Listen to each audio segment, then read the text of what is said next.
Ya, selamat sore Bapak Ibu Saudara yang dikasihi oleh Tuhan Yesus Kristus. Pada sore hari ini kita kembali lagi merenungkan firman Tuhan daripada eksposisi kitab Sakaria mengenai eskatologi kitab Sakaria dengan subtema tunas dari kerajaan Daud. Sebelum kita merenungkan firman Tuhan ini, mari kita berdoa memohon anugerah dan pertolongan Roh Kudus. Bapa di dalam kerajaan surga, kami datang kepada Tuhan di sore hari ini. Kami mengucap syukur untuk kasih karunia Tuhan yang memimpin sejarah kehidupan daripada umat Allah sejak perjanjian lama sampai dengan perjanjian baru dan di dalam zaman akhir ini. Kami sungguh bersyukur karena Engkau adalah Tuhan yang memberikan penyataan demi penyataan kepada setiap kami. Dan secara bertahap Engkau membukakan dirimu, Engkau membukakan kehendak-Mu kepada kami supaya kami mengenal pribadi dan karya Tuhan. Kami berdoa biarlah melalui perenungan firman Tuhan kami berjumpa dengan Engkau, kami berjumpa dengan pribadi anak-Mu Yesus Kristus Tuhan dan Juru Selamat kami, yang menjadi penghiburan dan kekuatan bagi kami di dalam seluruh keberadaan kami, terutama ketika kami diminta Tuhan untuk melakukan apa yang menjadi kehendak Tuhan. Terima kasih Bapa di surga, kami serahkan waktu pemberitaan firman Tuhan di depan, hanya di dalam pimpinan dan penyertaan Roh Tuhan semata. Dalam nama Yesus Kristus Tuhan kami berdoa, amin. Mari kita membaca bagian firman Tuhan di dalam Sakaria pasal yang keempat ayat 1 sampai dengan ayat yang ke-14. Kita baca firman Tuhan ini semua ayatnya dan mari kita membacakannya dengan saksama, memperhatikan bagian demi bagian karena ini adalah salah satu bagian pokok sentral di dalam pembahasan Sakaria mengenai karya Roh Kudus. Kita lihat pasal 4 dari kitab Sakaria ayat 1 sampai ayat yang ke-14. Penglihatan kelima kandil emas yang berhiaskan 2 pohon zaitun. Datanglah kembali malaikat yang berbicara dengan aku itu, lalu dibangunkan nyala aku seperti seorang yang dibangunkan dari tidurnya. Maka berkatalah ia kepadaku, apa yang kau lihat? Jawabku, aku melihat tampak sebuah kandil dari emas seluruhnya dan tempat minyaknya di bagian atasnya.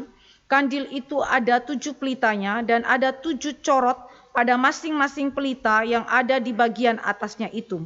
Dan pohon zaitun ada terukir padanya, 1 di sebelah kanan tempat minyak itu dan 1 di sebelah kirinya. Lalu berbicaralah aku, kataku kepada malaikat yang berbicara dengan aku itu, apakah arti semuanya ini Tuanku? Maka berbicaralah malaikat yang berbicara dengan aku itu, katanya kepadaku, tidakkah engkau tahu apa arti semuanya ini? Jawabku, tidak Tuanku. Maka berbicaralah ia, katanya, inilah firman Tuhan kepada Zerubabel bunyinya, bukan dengan keperkasaan dan bukan dengan kekuatan, melainkan dengan Rohku, firman Tuhan semesta alam. Siapakah engkau gunung yang besar? Di depan Zerubabel engkau menjadi tanah rata. Ia akan mengangkat batu utama sedang orang bersorak, bagus, bagus sekali batu itu. Kemudian datanglah firman Tuhan kepadaku, demikian, tangan Zerubabel telah meletakkan dasar rumah ini, dan tangannya juga akan menyelesaikannya. Maka kamu akan mengetahui bahwa Tuhan semesta alam yang mengutus aku kepadamu. Sebab siapa yang memandang hina hari peristiwa-peristiwa yang kecil, mereka akan bersukaria melihat batu pilihan di tangan Zerubabel. Yang 7 ini adalah mata Tuhan yang menjelajah seluruh bumi. Lalu berbicaralah aku kepadanya, apakah arti kedua pohon zaitun yang ada di sebelah kanan dan di sebelah kiri kandil ini? Untuk kedua kalinya berbicaralah aku kepadanya, apakah arti kedua dahan pohon zaitun di samping kedua pipa emas yang menyalurkan cairan emas dari atasnya itu? Ia menjawab aku, tidakkah engkau tahu apa arti semuanya ini? Jawabku, tidak Tuanku. Lalu ia berkata, inilah kedua orang yang diurapi yang berdiri di dekat Tuhan seluruh bumi. Demikian pembacaan firman Tuhan. Saudara yang dikasihi oleh Tuhan Yesus Kristus, sebelum kita memasuki penglihatan yang kelima, kembali saya memberikan introduction mengenai penglihatan 1 sampai dengan penglihatan 4 untuk mengingatkan kembali pemikiran-pemikiran yang sudah kita renungkan mengenai kehendak Allah dan karya Allah di dalam sejarah. Penglihatan yang pertama kita melihat bahwa penunggang kuda merah ada di tengah-tengah pohon murat ya, di dalam jurang. Dan penunggang kuda merah itu adalah Malak Yahweh, malaikat Tuhan, yaitu Sang Mesias yang akan datang dan sesungguhnya sudah hadir di dalam dunia ini dan dia sudah kembali ke sorga yang kekal ketika dia datang berinkarnasi ke dalam dunia. Nah, pribadi Mesias yaitu Yesus Kristus itu sudah ada sebelum dia berinkarnasi di tengah-tengah generasi pasca pembuangan yaitu zaman Sakaria. Nah, kehadiran daripada Yesus Kristus penunggang kuda merah ini adalah kehadiran yang bukan saja menyatakan akan karya keselamatan dan juga berkat Allah atas umatnya, tetapi juga untuk menjatuhkan penghakiman dan penghukuman Allah atas musuh-musuh Israel yang disimbolkan dengan jurang, ya. Jurang yang mengacu kepada kedalaman laut atau air, yang secara simbolik berbicara mengenai iblis dan kuasanya di dunia yang mendominasi umat Allah melalui bangsa-bangsa kafir.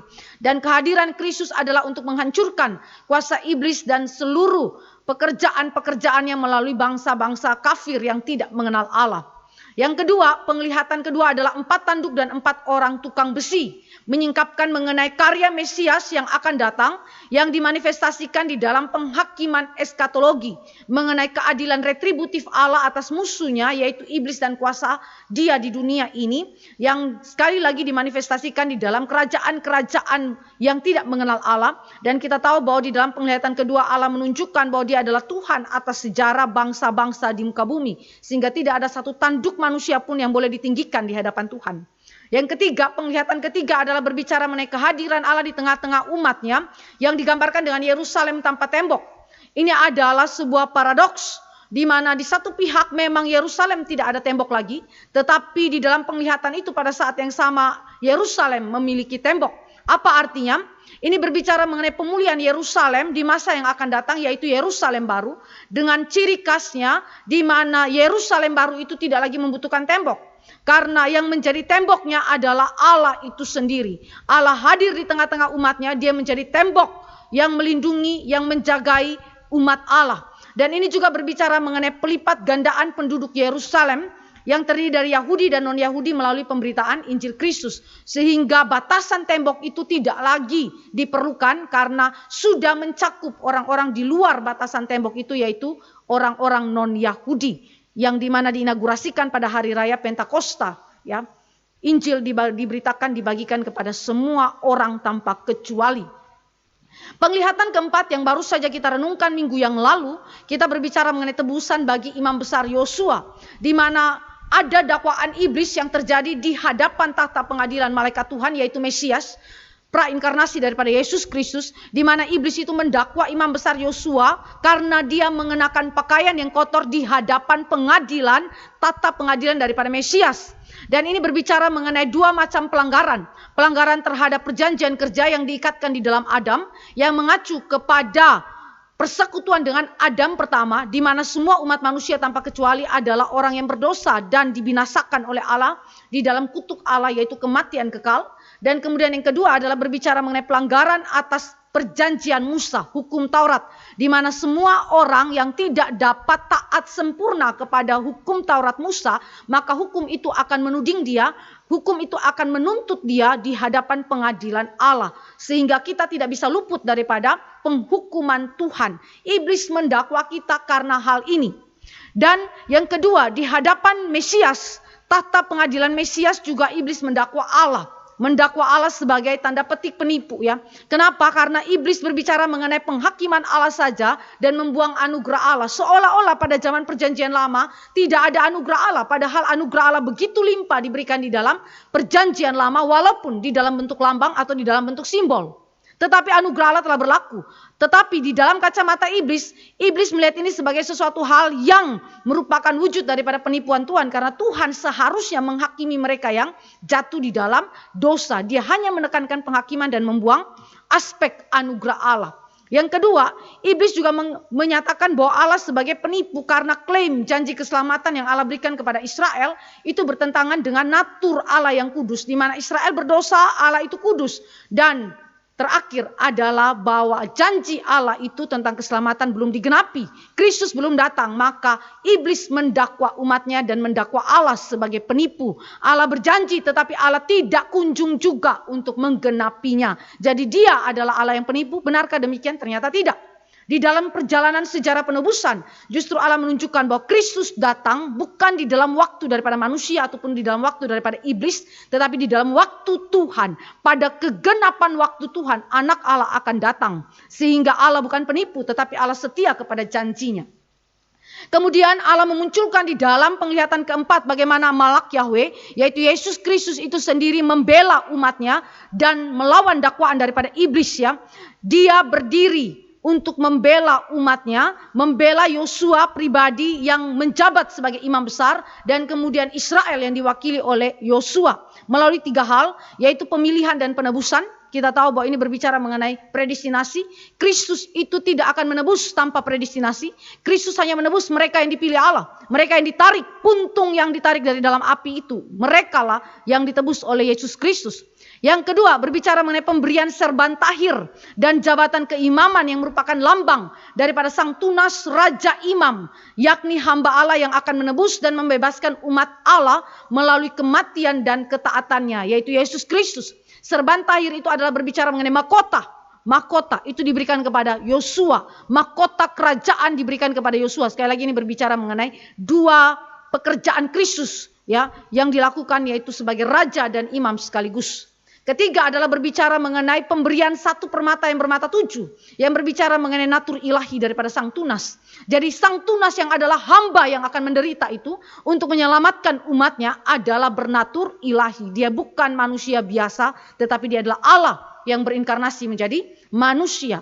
Dan yang terakhir kita menemukan bahwa Allah memberikan berkat bagi Yosua dan Israel yang diwakilinya melalui pendamaian kekal yang sempurna yang diberikan oleh Allah karena karya Sang Tunas, yaitu Yesus Kristus yang telah menebus umat Allah. Jadi ini adalah hal yang kita renungkan di dalam minggu yang lalu. Saya harap ini adalah sesuatu yang saudara dan saya ingat sungguh-sungguh, sehingga kita tidak kemudian mendengar dan melupakannya, tetapi kita mendengar dan mengimaninya, supaya apa yang menjadi kehendak Allah itu juga menjadi bagian di dalam kehidupan kita, supaya kita menikmati keselamatan di dalam Sang Tunas yang telah dijanjikan sejak zaman perjanjian lama dan telah digenapi dalam perjanjian baru.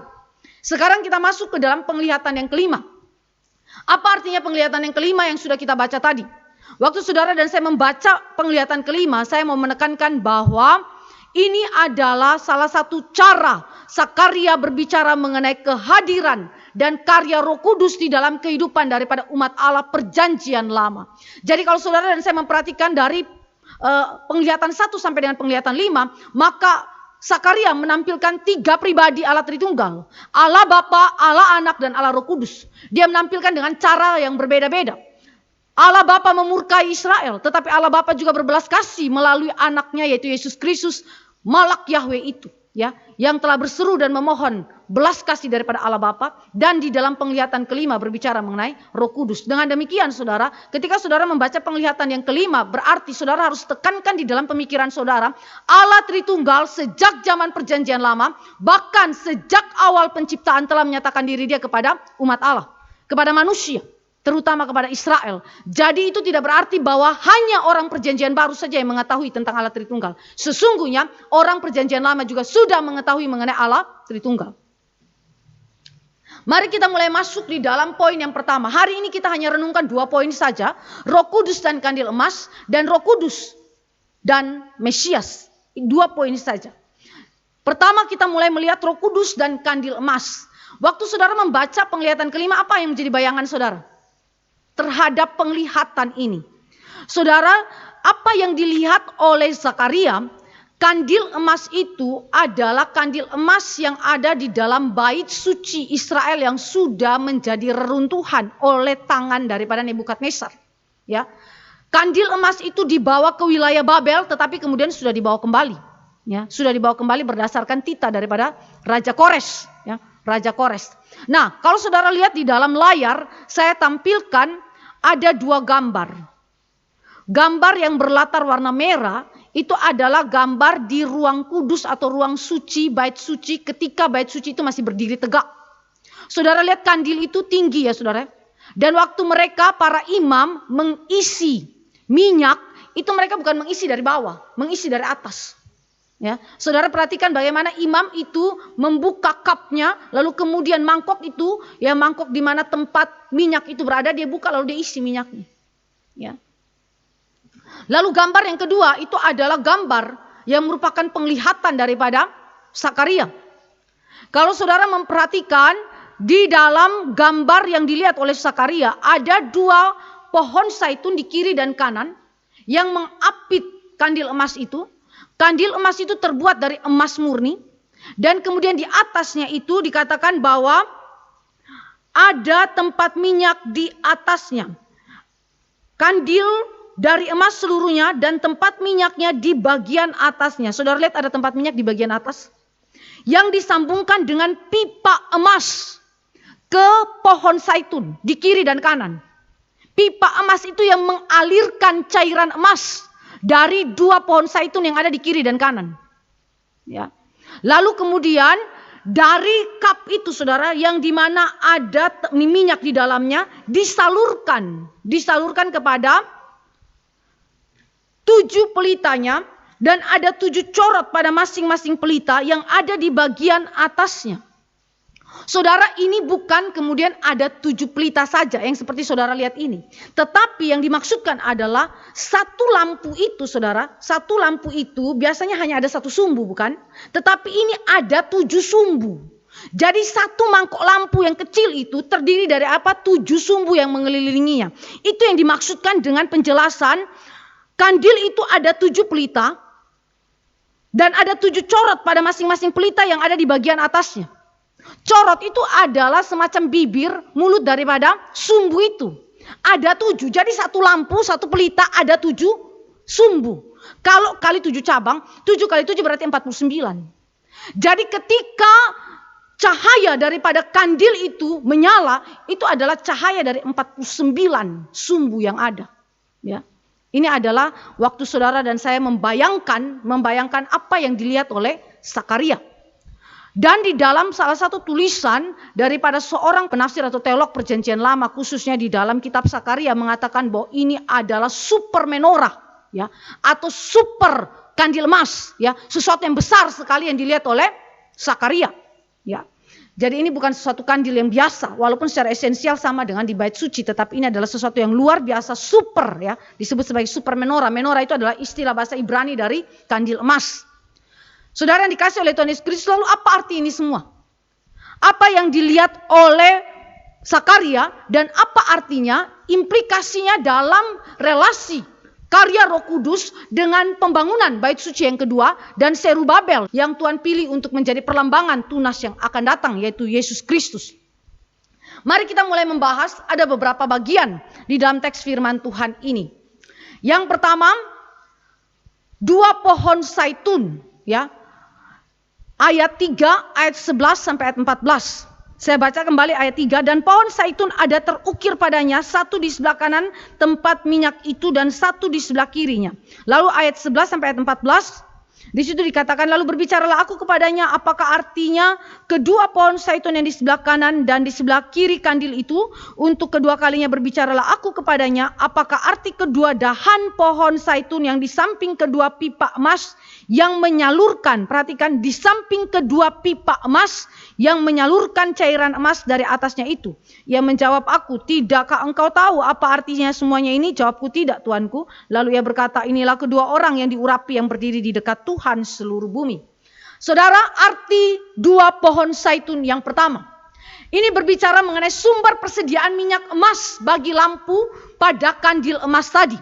Ya, dengan 7 sumbu di dalam setiap pelitanya, ya. Di dalam setiap mangkuk itu ada 7 sumbu, ya.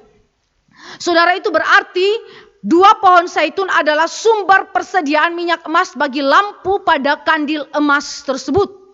Saudara, 2 pohon zaitun di dalam perjanjian lama maupun di dalam perjanjian baru, terutama di dalam konsep daripada kitab Wahyu. Saudara baca nanti kitab Wahyu juga memakai gambaran daripada Zakaria. Saudara lihat bahwa 2 pohon zaitun ini berbicara mengenai gambaran kehadiran dan kemuliaan Allah di tengah-tengah umatnya, terutama pribadi dan karya Roh Kudus. Pribadi dan karya Roh Kudus. Kalau di dalam penglihatan keempat, fokus kita kepada karya penebusan Yesus Kristus, kepada pribadi Kristus yang akan datang sebagai hamba sekaligus sang tunas, Raja Imam itu. Sekarang saudara dan saya lihat bagaimana Roh Kudus bekerja di tengah-tengah umatnya. Dia telah menyatakan diri kepada umat Allah perjanjian lama, terutama generasi pasca pembuangan, yaitu zaman Zakaria. Roh Kudus di dalam teks kita digambarkan sebagai minyak emas. Minyak emas atau cairan emas yang dialirkan daripada pipa emas itu ke dalam kandil tersebut. Saudara, ini adalah minyak emas yang senantiasa tersedia dan dialirkan tanpa henti, bersifat kekal. Jadi Roh Kudus adalah digambarkan sebagai minyak emas yang menyediakan minyak itu terus menerus dan dialirkan terus menerus tanpa henti ke arah kandil tersebut, menyediakan minyak supaya nyala api itu tetap ada, tetap hidup. Saudara yang dikasih oleh Tuhan Yesus Kristus, itu berarti ketika Roh Kudus digambarkan sebagai minyak emas, itu berarti berbicara mengenai Roh Kudus yang hadir dan bekerja secara supranatural yang memberikan urapan yang kekal dengan mekanisme kerja atau cara kerja yang ajaib tanpa andil manusia. Saudara perhatikan, Roh Kudus adalah pribadi yang memprovide, yang menyediakan apa yang menjadi kebutuhan daripada kandil itu, yaitu minyak. Tanpa minyak tidak ada satu nyala api pun yang bisa keluar daripada kandil itu. Sumbu itu tidak akan menyala, sumbu itu akan mati. Tetapi saudara perhatikan, kehadiran dan karya supranatural Roh Kudus yang digambarkan dengan minyak emas atau cairan emas itu disediakan dengan begitu limpah tanpa berhenti untuk kemudian diberikan kepada kandil itu, memungkinkan kandil itu dapat menyala. Sumbunya itu dapat menghasilkan api terang, ya. Saudara yang dikasih oleh Tuhan Yesus Kristus, cara pemberiannya tanpa andil manusia. Tidak ada satu manusia pun yang menggerakkan Roh Kudus untuk kemudian mencurahkan minyak emas, cairan emas itu kepada kita untuk kemudian menghasilkan api, menghasilkan nyala api. Seperti kandil yang menghasilkan api itu, tidak saudara. Manusia tidak punya andil di dalamnya, tetapi cairan atau minyak emas ini adalah hasil pekerjaan Allah semata, anugerah Allah semata tanpa andil manusia, disediakan bagi engkau dan saya. Saudara yang dikasih oleh Tuhan Yesus Kristus, ini adalah pekerjaan supranatural tanpa andil manusia dan berbicara mengenai sovereignty of God. Ya, jadi itu berarti di dalam kitab Sakaria dia menekankan bahwa Roh Kudus bukan sekedar kuasa Allah. Sebagaimana pandangan-pandangan bidat umumnya yang mungkin sampai sekarang ada di antara gereja-gereja Kristen yang mengatakan bahwa Roh Kudus itu bukanlah pribadi, dan kalaupun dia pribadi, dia bukan pribadi ilahi. Tetapi kitab Sakaria dengan tegas mengatakan bahwa dia adalah Allah, dia berdaulat, maka dia memberikan sesuai dengan kehendak kekal dia tanpa andil manusia.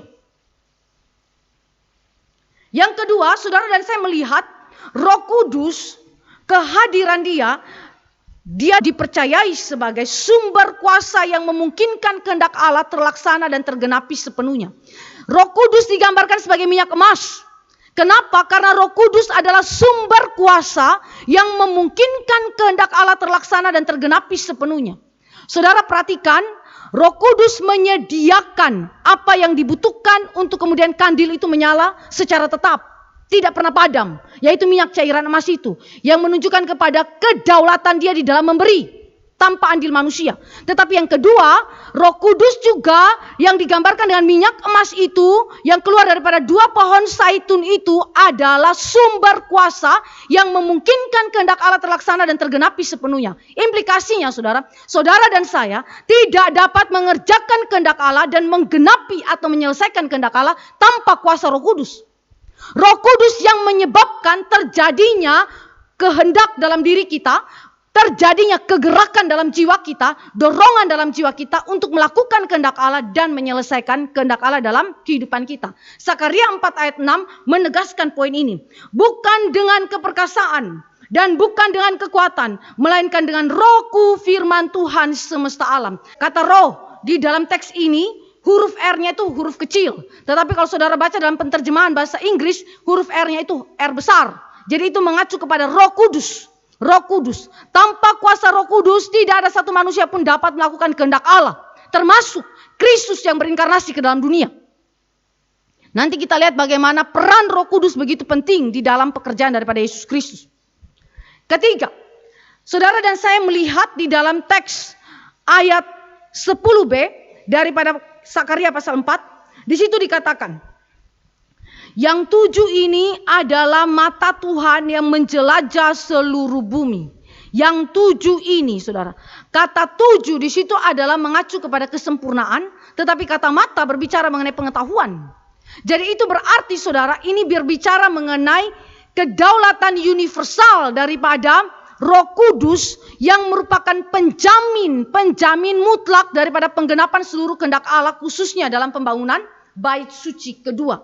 Saudara yang dikasih oleh Tuhan Yesus Kristus, jika saudara mengerti konteks daripada kitab Sakaria, saya percaya bahwa saudara akan melihat bahwa apa yang dikatakan oleh Sakaria adalah sesuatu yang begitu signifikan bagi generasi pada zaman itu. Kenapa? Karena pada zaman itu, generasi itu seolah-olah kehilangan kekuatan. Generasi itu menjadi generasi yang begitu lemah untuk melakukan kehendak Allah dalam pembangunan bait suci.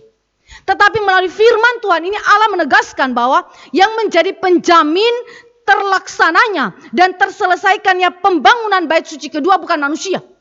Tetapi penjamin itu adalah Roh Allah, Roh Kudus yang hadir di dalam kehidupan daripada umat Allah, terutama para pemimpin yang akan memimpin pembangunan daripada bait suci yang kedua. Jadi yang 7 ini adalah mata Tuhan yang menjelajah seluruh bumi, berbicara mengenai kesempurnaan, berbicara mengenai kemahatauan, kemahakuasaan dari Allah Roh Kudus yang bersifat universal. Saudara yang dikasih oleh Tuhan Yesus Kristus, dengan demikian doktrin Roh Kudus di dalam kitab Sakaria amat dalam. Amat dalam. Dia adalah pribadi yang berdaulat untuk memberikan apa yang menjadi kehendak dia, tidak ditentukan oleh manusia, tidak dipengaruhi oleh keadaan manusia, andil manusia. Dia adalah pribadi yang mengaruniakan kuasa yang memungkinkan saudara melakukan kehendak Allah dan menggenapi kehendak Allah. Dia adalah pribadi yang berdaulat secara universal. Tidak saja berlaku kepada orang Israel, tetapi berlaku kepada seluruh dunia. Seluruh dunia. Saudara dikasih oleh Tuhan Yesus Kristus, dengan demikian Sakaria menyejajarkan pribadi Roh Kudus dengan pribadi anak Allah yang telah menyatakan dirinya dalam pra-inkarnasi, yaitu Malak Yahweh, dan pribadi Allah Bapa yang telah menyatakan diri di dalam perjanjian lama. Saudara yang dikasih oleh Tuhan Yesus Kristus, dia memiliki seluruh karakteristik daripada natur ilahi, kesempurnaan, kemahatauan, kemahakuasaan daripada Allah. Dengan demikian saudara dan saya melihat bahwa pekerjaan daripada Roh Kudus, pribadi dan karakteristik daripada natur ilahi daripada Roh Kudus itu begitu kental di dalam gambaran 2 pohon zaitun dan minyak emas yang keluar daripada 2 pohon zaitun tersebut. Saudara yang dikasih oleh Tuhan Yesus Kristus, kita lihat di dalam arti yang kedua daripada 2 pohon zaitun. Kalau tadi saudara dan saya melihat bahwa pohon zaitun adalah sumber persediaan minyak emas bagi lampu pada kandil emas. Sekarang saudara dan saya melihat bahwa 2 pohon zaitun mengacu kepada kedua orang yang diurapi yang berdiri di dekat Tuhan seluruh bumi. Pasal 4 ayat 14 tadi. Ketika Sakaria tanya, apa artinya 2 pohon zaitun itu yang di sisi kiri dan sisi kanan?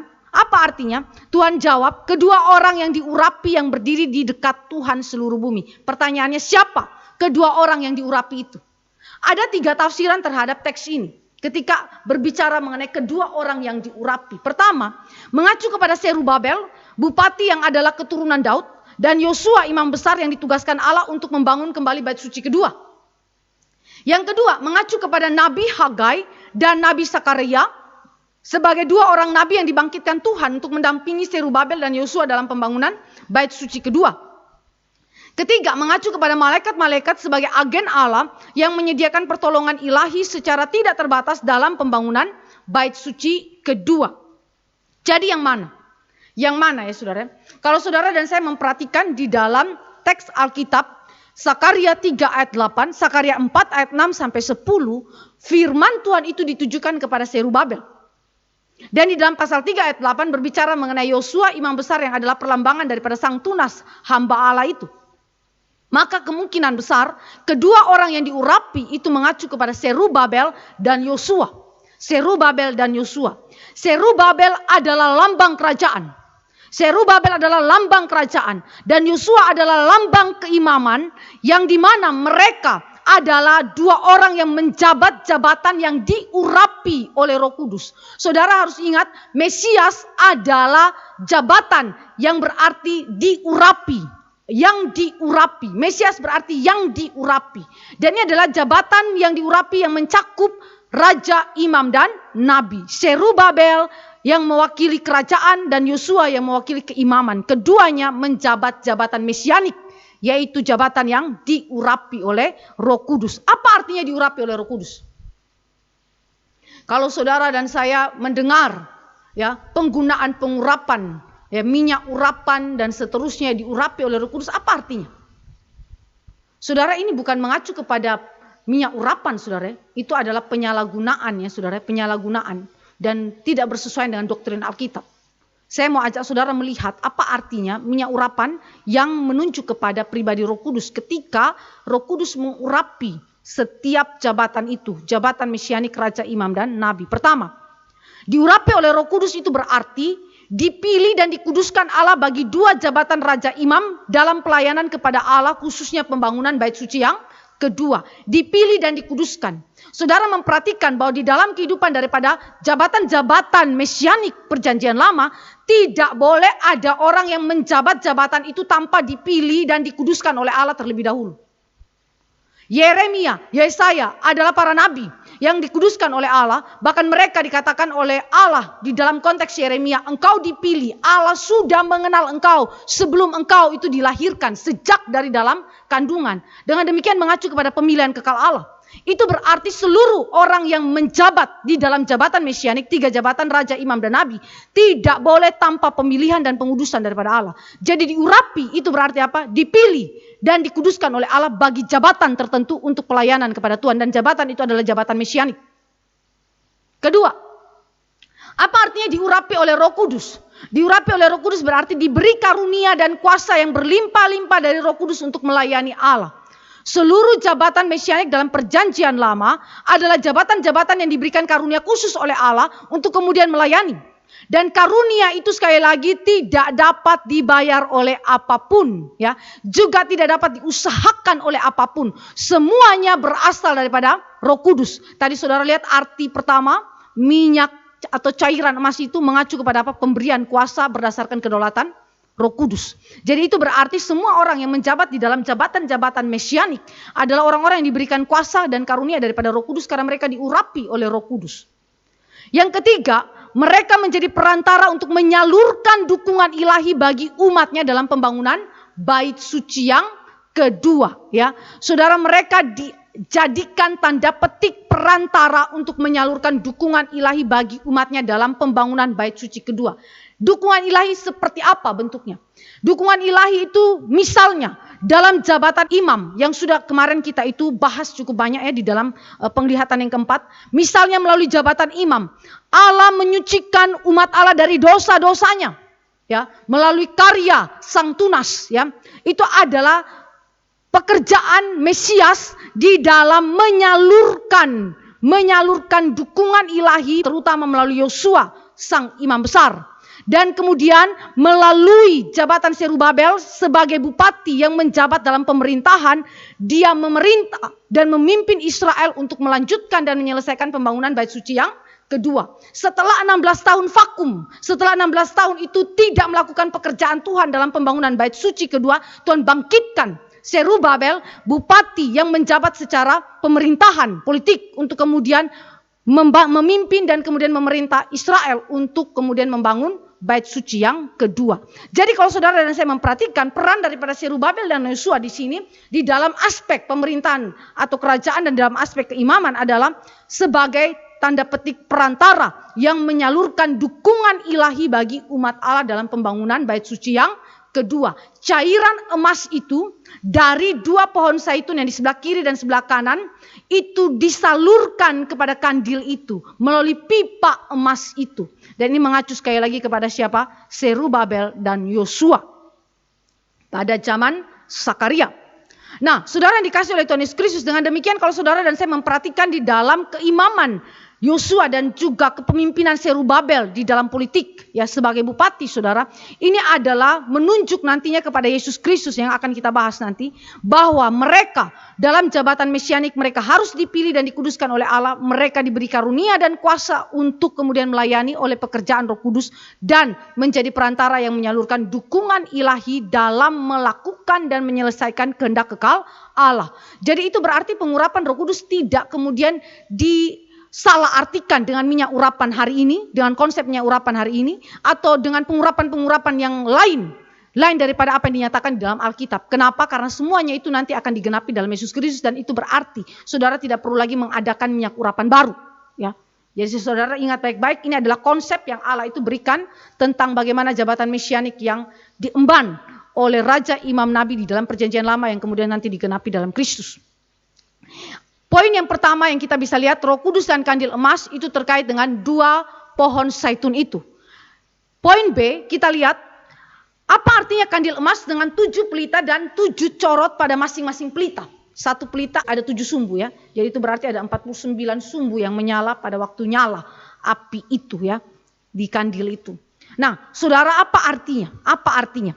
Mari kita mulai lihat. Kandil emas itu mengacu kepada umat Allah dan fungsinya di dalam bait suci. Tadi saya sempat sebutkan bahwa kandil emas itu ada dalam bait suci. Di ruang suci, bukan ruang maha suci, tapi ruang suci ada di sana. Ya, kandil emas itu. Dan tujuannya ditaruh di sana untuk apa? Untuk menerangi bait suci. Menerangi bait suci. Nah, saudara yang dikasih oleh Tuhan Yesus Kristus, minyak yang ada di kandil emas itu yang ada di bait suci, saudara, itu biasanya diisi setiap pagi supaya lampu dapat dinyalakan setiap petang sampai pagi. Diisi setiap pagi, lampunya nanti dinyalakan pada waktu petang sampai pagi. Dan pelita atau lampu pada kandil emas itu tidak boleh padam. Dari petang sampai pagi harus nyala terus, nyala terus. Ya, itu pekerjaan imam. Mereka harus cek ada sumbu yang mati nggak apinya. Ya, mereka harus cek sungguh-sungguh apakah apinya itu tetap menyala atau tidak. Api itu harus terus menyala. Itu berarti para imam pun tidak bisa tidur nyenyak karena mereka harus memperhatikan seluruh api yang ada di dalam kandil itu apakah menyala dengan baik atau tidak. Itu adalah kebiasaan yang ada pada waktu kemah suci dan juga pada waktu bait suci itu didirikan. Ya, di mana kandil emas itu masih ada di sana. Nah sekarang kandil emas itu dilihat di dalam penglihatan dengan 7 pelita dan 7 corot pada masing-masing pelita yang menghasilkan 49 sumbu untuk memberi cahaya yang disebut sebagai super menorah tadi. Yang saya katakan tadi. Ini artinya apa? Beberapa arti itu diberikan oleh para penafsir dan saya mengutip beberapa tokoh yang sangat penting di dalam memberikan penafsiran. Terutama John Calvin ketika dia memberikan eksposisinya terhadap kitab Keluaran terkait dengan kandil emas. Mari kita lihat. 7 pelita dan 7 corot pada masing-masing pelita yang menghasilkan 49 sumbu untuk memberikan cahaya kepada menorah atau kandil emas itu adalah gambaran bahwa Allah adalah terang dunia. Allah adalah terang dunia. Jadi sebelum saudara sampai dalam perjanjian baru, saudara berjumpa dengan pernyataan Tuhan Yesus, ego eimi, aku adalah terang dunia. Saudara sudah lihat bahwa Allah sudah menanamkan firman itu di dalam kehidupan daripada orang-orang perjanjian lama. Bahkan di awal daripada penciptaan, dia adalah terang itu sendiri. Dia adalah terang itu sendiri. Allah adalah terang dunia. Kenapa 49 sumbu ini menyala tanpa kemudian mati atau tidak boleh mati sama sekali. Untuk menggambarkan bahwa Allah adalah terang dunia. Terang dunia yang tidak pernah padam atau dipadamkan oleh apapun. Dia adalah terang itu sendiri. John Calvin mengatakan begini. Lampu atau pelita yang berada di paling atas dari tiap cabang kandil menggambarkan Allah adalah sumber terang yang menyinari umatnya yang berada dalam dunia yang gelap. Yesaya 60 ayat 2 dan ayat yang ke-20. Teks ini berbicara mengenai Allah sebagai terang dunia. Jadi kalau saudara dan saya melihat berarti ketika Sakaria melihat penglihatan ini, Sakaria melihat pribadi Allah sebagai terang dunia. Pribadi Allah yang hadir di dalam bait sucinya melalui kandil emas itu yang mengacu kepada karya dia, yang mengacu kepada pribadi dia, yang memberi terang. Memberi terang, dia adalah terang dan memberi terang kepada manusia yang ada dalam kegelapan. Jadi kalau saudara dan saya memperhatikan apa yang dikatakan oleh John Calvin, berarti Allah kita adalah Allah yang mengasihi umat Israel. Dia tidak membiarkan umat Israel terus berada di dalam keberdosaannya. Dia menguduskan umat Israel yang disimbolkan oleh pengudusan kepada Imam Besar Yosua. Tetapi juga dia menunjukkan bahwa dia adalah sumber terang itu yang memberikan terang kepada umat Allah yang ada dalam kegelapan karena dosa. John Calvin berkata bahwa terang Allah itu berada di dalam karya anugerah Roh Kudus yang mengiluminasi dan memberikan pengetahuan akan Allah kepada umatnya. Karya Roh Kudus ini bersifat sempurna. Jadi dari mana saudara dan saya mengetahui bahwa Allah adalah terang dunia? Dari kehadiran dan karya Roh Kudus di dalam kehidupan saudara.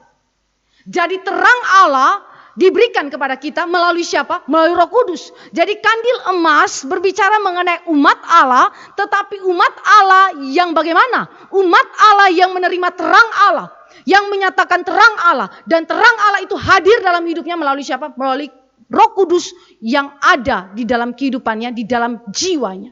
Saudara yang dikasih oleh Tuhan Yesus Kristus, dengan demikian Sakaria berbicara secara kental mengenai pekerjaan Roh Kudus secara internal di dalam diri daripada umat pilihan Allah yang ditebus oleh Yesus Kristus.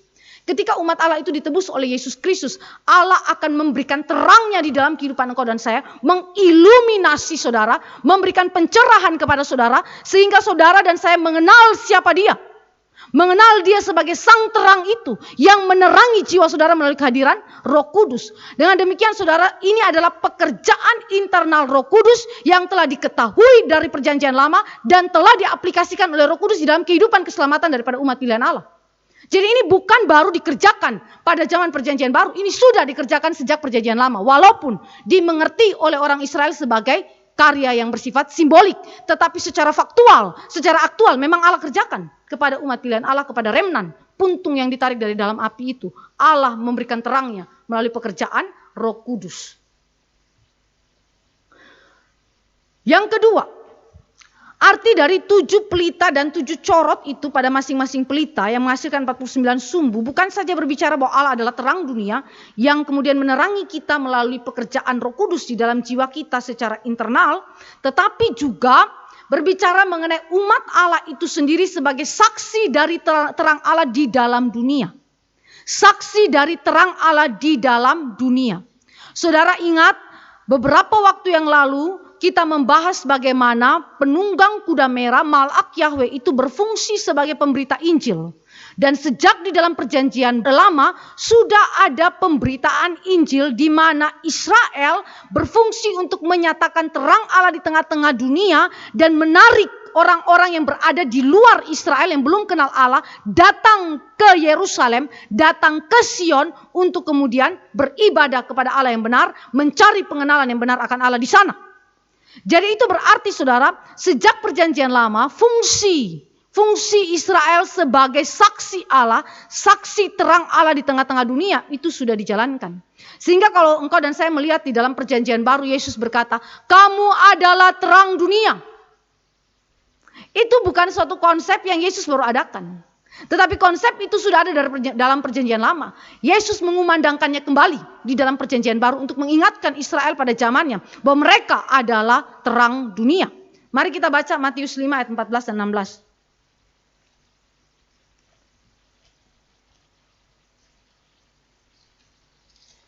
Matius 5 ayat 14 dan ayat yang ke-15.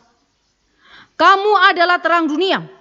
Kota yang terletak di atas gunung tidak mungkin tersembunyi. Lagi pula orang tidak menyalakan pelita lalu meletakkannya di bawah gantang, melainkan di atas kaki dian sehingga menerangi semua orang di dalam rumah itu. Saudara perhatikan konsep ini diambil dari mana? Dari kandil emas yang ada di dalam bait suci yang menerangi ruangan itu. Dan juga diambil daripada kehidupan masyarakat umumnya yang kemudian menaruh pelita bukan di bawah kolong, ya, kemudian menutupnya dengan gantang, tetapi ditaruh di atas supaya menerangi ruangan tersebut. Saudara yang dikasih oleh Tuhan Yesus Kristus, dengan demikian di dalam konsep perjanjian lama, umat Allah adalah saksi dari terang Allah di dalam dunia. Umat Allah dipanggil untuk memberitakan firman Allah. Umat Allah dipanggil untuk memberitakan bahwa Allah adalah terang dunia yang menerangi kegelapan jiwa manusia melalui karya Roh Kudus. Keil Endelitz adalah tokoh ahli dalam perjanjian lama. Dia mengatakan Israel senantiasa mempersembahkan dirinya kepada Allah sebagai lampu-lampu yang terbakar untuk memancarkan terang Allah di dalam dunia. Lampu-lampu yang terbakar untuk memancarkan terang Allah di dunia. Saudara, sumbu itu untuk menyala, dia membakar dirinya sendiri. Ini adalah ilustrasi yang dipakai oleh Keil Endelitz untuk menunjukkan bahwa peran kita sebagai umat Allah menjadi saksi terang Allah itu bukan tanpa pengorbanan. Ada pengorbanan. Ketika sumbu itu menyala, dia membakar dirinya sendiri sampai habis. Itu berarti saudara dan saya di dalam melakukan tugas pelayanan pemberitaan Injil sebagai saksi dari terang Allah, saudara harus mengorbankan diri.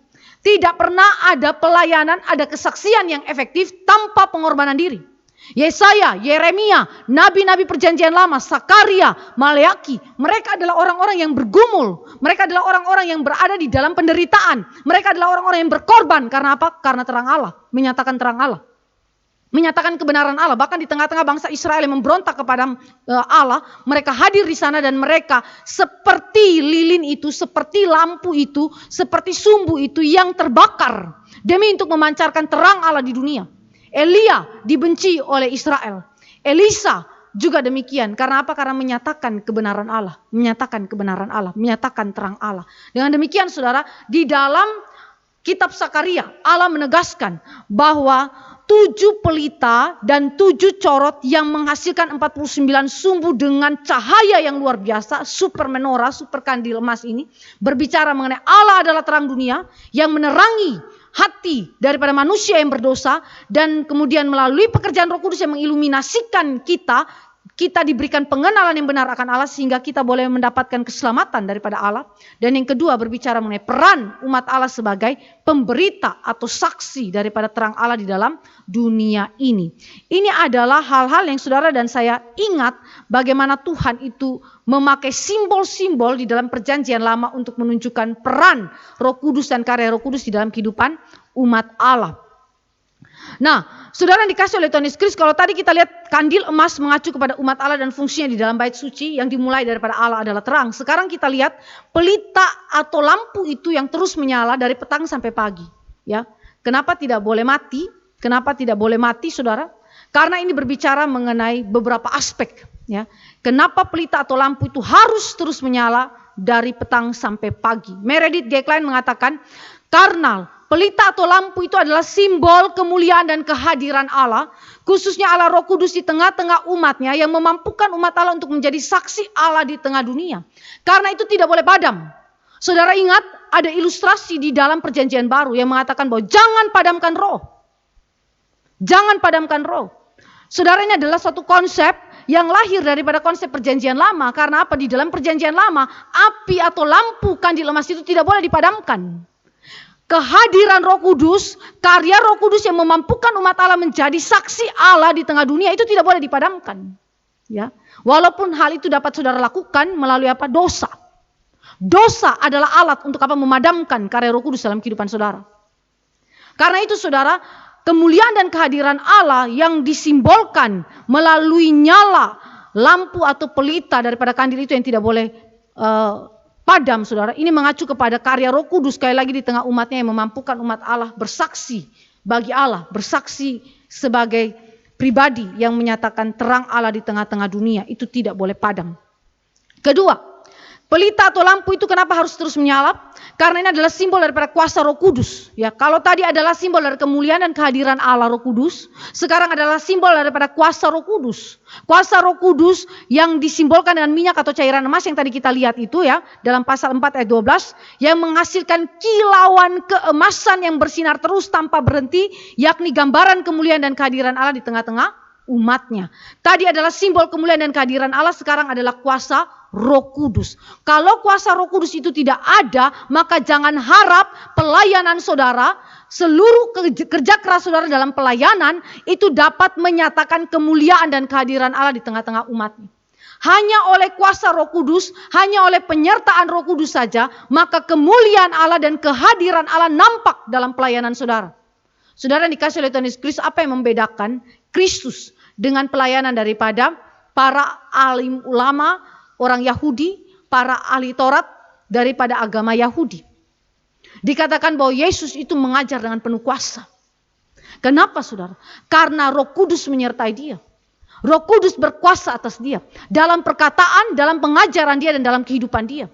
Roh Kudus hadir. Sehingga ketika dia mengajar itu berbeda. Dengan para alim ulama mengajar ya. Mereka mengajar betul menyampaikan informasi, pengetahuan kepada pengetahuan. Tetapi itu seperti tubuh tanpa jiwa. Kalau tubuh tanpa jiwa saudara, tubuh itu mati. Tetapi kalau tubuh itu dengan jiwanya ada di dalamnya, maka dia menjadi suatu kuasa yang dinamis sekali, pergerakan yang sangat dinamis. Saudara, ini adalah suatu ilustrasi yang saya mau tunjukkan bahwa jika Roh Kudus hadir di dalam hidup saudara, dia menggerakkan saudara. Dia menjadi cairan emas yang membuat saudara itu terus melayani dia. Terus melayani dia di dalam penyertaan Allah sehingga kemuliaan Allah, kehadiran Allah itu terlihat. Sehingga waktu saudara mengajar, saudara melayani, saudara hidup berbeda dengan orang yang tidak dikuasai oleh Roh Kudus. John Calvin mengatakan pelita atau lampu itu terus menyala dari petang sampai pagi. Itu berarti beragam karunia yang dibagikan oleh Roh Kudus kepada umatnya. Itu dilihat dari 1 Korintus 12 ayat 7 sampai ayat yang ke-11. Ya. Beragam karunia.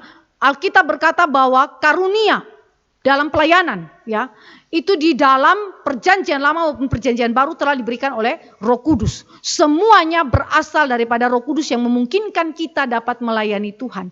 Jadi kalau saudara melihat di dalam konsep daripada Sakaria dan juga nabi-nabi perjanjian lama, tidak pernah ada pelayanan yang kemudian bersesuaian dengan kehendak Allah tanpa penyertaan daripada Roh Kudus, tanpa karunia-karunia daripada Roh Kudus. Mari kita lihat di dalam Keluaran 35 ayat 30 sampai 35 bagaimana peranan Roh Kudus dalam memberikan karunia, dan karunia itu memungkinkan saudara mengerjakan kehendak Allah secara tepat, sesuai dengan yang dia mau, bukan sesuai dengan yang saudara mau. Kita lihat Keluaran 35 ayat 30 sampai 35. Keluaran 35 ayat 30 sampai 35.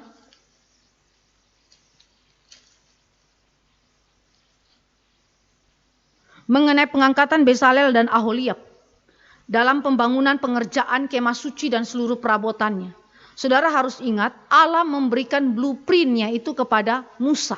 Ketika Musa ada di atas gunung Sinai 40 hari 40 malam. Dia nggak turun-turun. Selain dia menerima 2 loh batu, dia mendapatkan blueprint daripada Tuhan mengenai bagaimana kemah suci itu harus dibangun. Nah, saudara, ketika blueprint itu datang, masalahnya eksekusinya bagaimana? Siapa yang mengeksekusi? Lalu ketika eksekutor itu ada, bagaimana eksekutor itu menjalankan setiap detail-detail yang Allah gambarkan kepada Musa secara tepat, precisely. Ya, bagaimana saudara? Ini adalah pekerjaan Roh Kudus. Mari kita baca Keluaran 35 ayat 30 sampai ayat yang ke-35. Berkatalah Musa kepada orang Israel, lihatlah Tuhan telah menunjuk Besalel bin Uri bin Hur dari suku Yehuda. Dan telah memenuhi dengan roh Allah, perhatikan, dan telah memenuhi dengan roh Allah, dengan keahlian, pengertian dan pengetahuan dalam segala macam pekerjaan. Ya, jadi keahlian itu adalah bagian daripada karunia Roh Kudus. Yakni untuk membuat berbagai rancangan supaya dikerjakan dari emas, perak dan tembaga. Untuk mengasah batu permata supaya ditata. Untuk mengukir kayu dan untuk bekerja dalam segala macam pekerjaan yang dirancang itu. Dan Tuhan menanam dalam hatinya dan dalam hati Aholiab. Perhatikan, Tuhan menanam dalam hatinya, yaitu Besalel, dan dalam hati rekannya, yaitu Aholiab bin Ahisamak dari suku Dan, kepandaian untuk mengajar.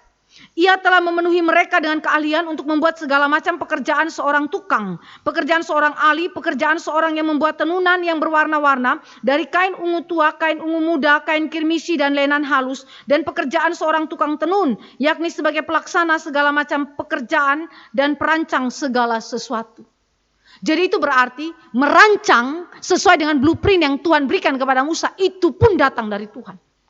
Saudara lihat kandil emas di dalam bait suci, sampai ada buah badamnya, model buah badamnya seperti apa, kelopak-kelopaknya seperti apa. Itu dibuat dengan ukiran yang precisely, saudara. Karena apa? Karena roh Allah menyertai daripada Besalel dan Aholiab. Dan semua orang yang ada di bawah kepemimpinan mereka untuk mengerjakan pekerjaan tersebut. Jadi itu berarti pelita atau lampu itu terus menyala dari petang sampai pagi. Berarti karunia Roh Kudus itu harus ada di dalam diri setiap orang yang dipilih Allah untuk mengerjakan pekerjaan Tuhan. Jadi kalau saudara masuk dalam pelayanan, jangan takut Tuhan tidak berkarunia. Karena namanya semua orang yang percaya kepada Yesus Kristus sebagai Tuhan dan Juru Selamat, dan dia adalah ciptaan Allah yang menurut gambar rupa Allah, pasti dia dapat karunia daripada Roh Kudus. Ya. Jadi saudara jangan khawatir, Allah mengaruniakan kepada saudara talenta, karunia yang beragam untuk mengerjakan apa yang menjadi kehendak dia. Nah, di dalam aspek ini, pelita itu tidak boleh padam. Karunia itu tidak boleh dipadamkan. Kalau saudara diberikan karunia, berarti saudara harus memaksimalkan karunia itu.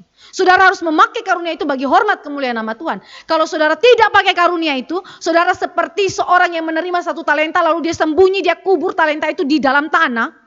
Maka saudara sedang memadamkan api. Lampu itu sedang dipadamkan.